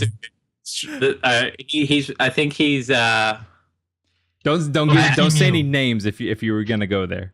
I think I know where what line he's taking there, and I think I had that sort of mentality for the first couple of times, but then I got into some of the other casts, and you really sort of get to see what they actually contribute, and I think they're a very good. It's a very good part. They make up a very good part of the Hearthstone podcast scene. I do too understand what he's saying, but no, I agree with you too, Matt. I think. It's easy to have that reaction. Definitely. Yes, I think it depends on what type of player you are too. I think some of the other podcasts, they're less about being competitive and more about news. Is that what he means? Is that what he means? Yeah, more just kind of. I don't know. When he says Happy Meal, I think he means more casual. And even then, sometimes I think because there are some of these podcasts that. All they do it's not even Hearthstone news. Sometimes it's just Blizzard news in general. But some people like that. And I think some of the other ones, I mean, we've talked about it where they, they don't even have a schedule. They just kind of come out and then you won't see anything for 3 weeks, and then I'm quite happy to call out Turn 2 and be like, you ruined my dreams. And it's like I loved you. I loved you for so long, and then you just stopped. And so that sort of gave me like the drive to I guess reach out and find a podcast that I could join, and here we are now. Right. Was the death of Turn 2. So I suppose when they break my heart, I just live on and try and make my own thing. Right. With the lovely, we couldn't do it without Mike. You saved me, sir. Basically, you saved me from my descent into lack of Turn 2 insanity. you guys complete me. That's all I'm gonna say. Oh man, You had me at hello. yeah, exactly.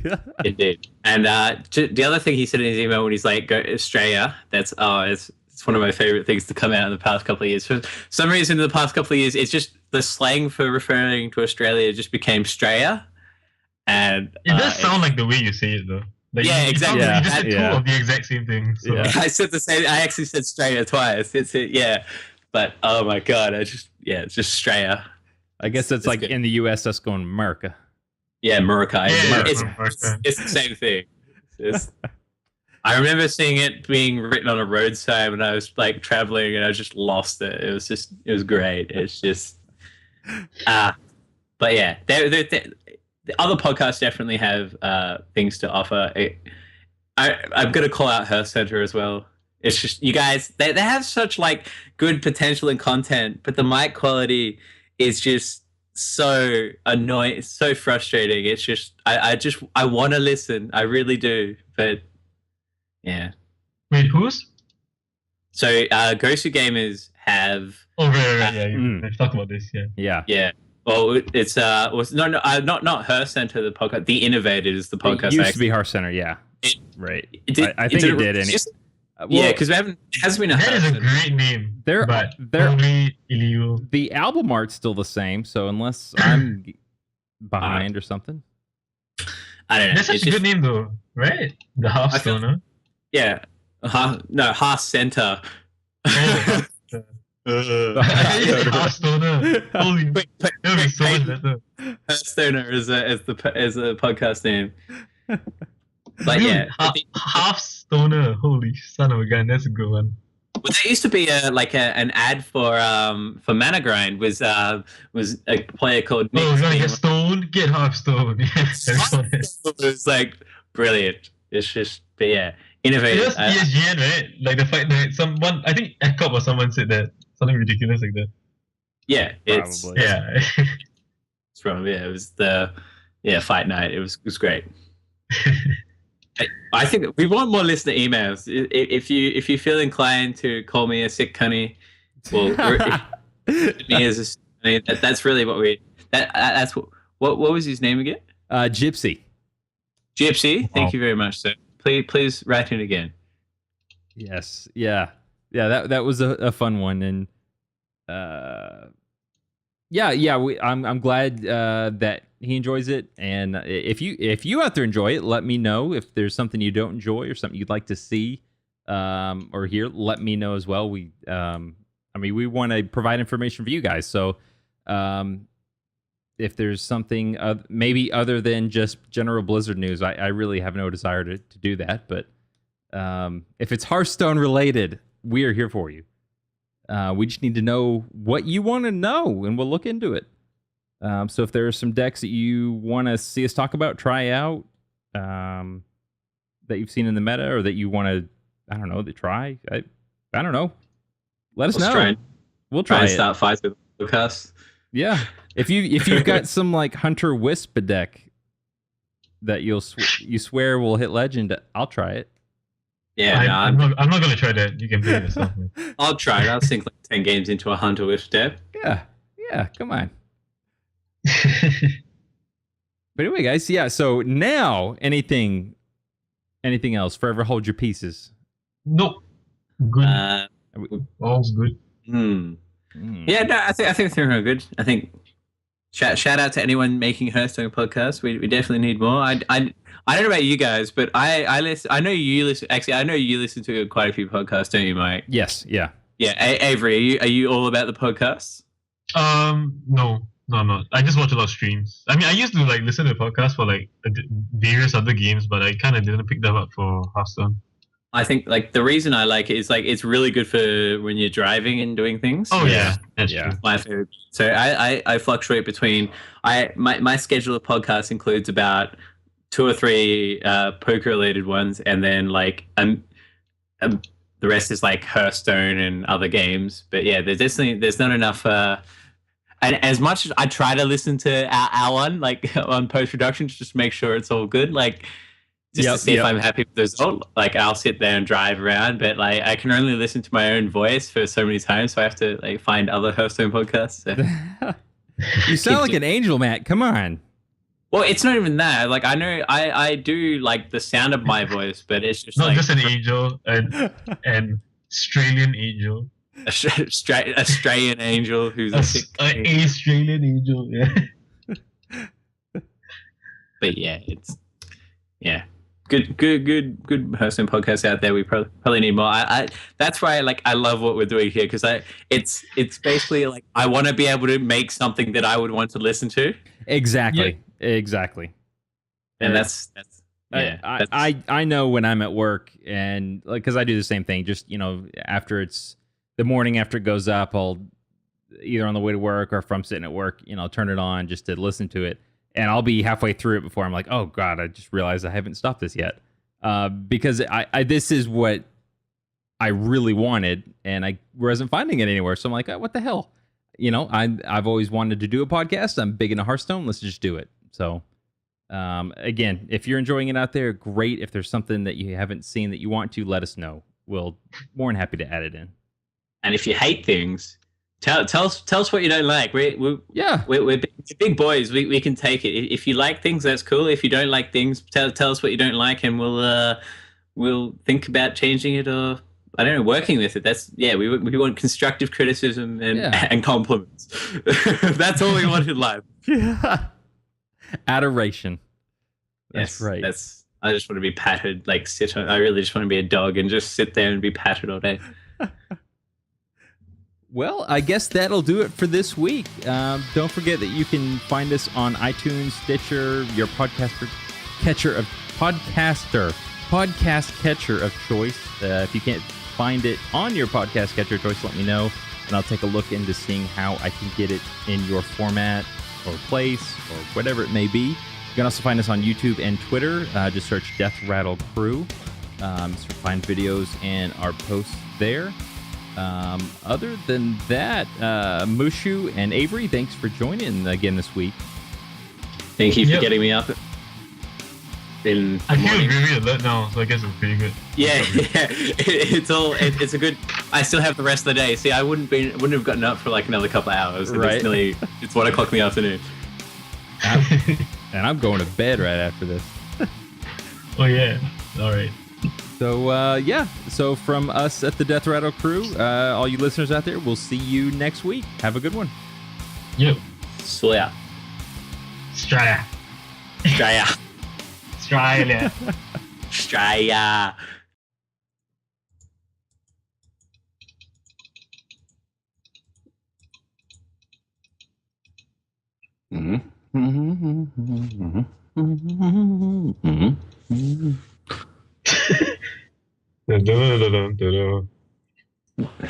It's actually ridiculous how often I just sit here and go.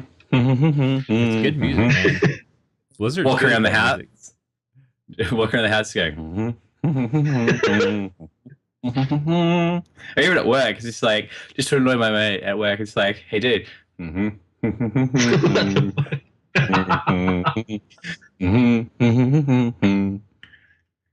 then I do like a little jig with it. It's like The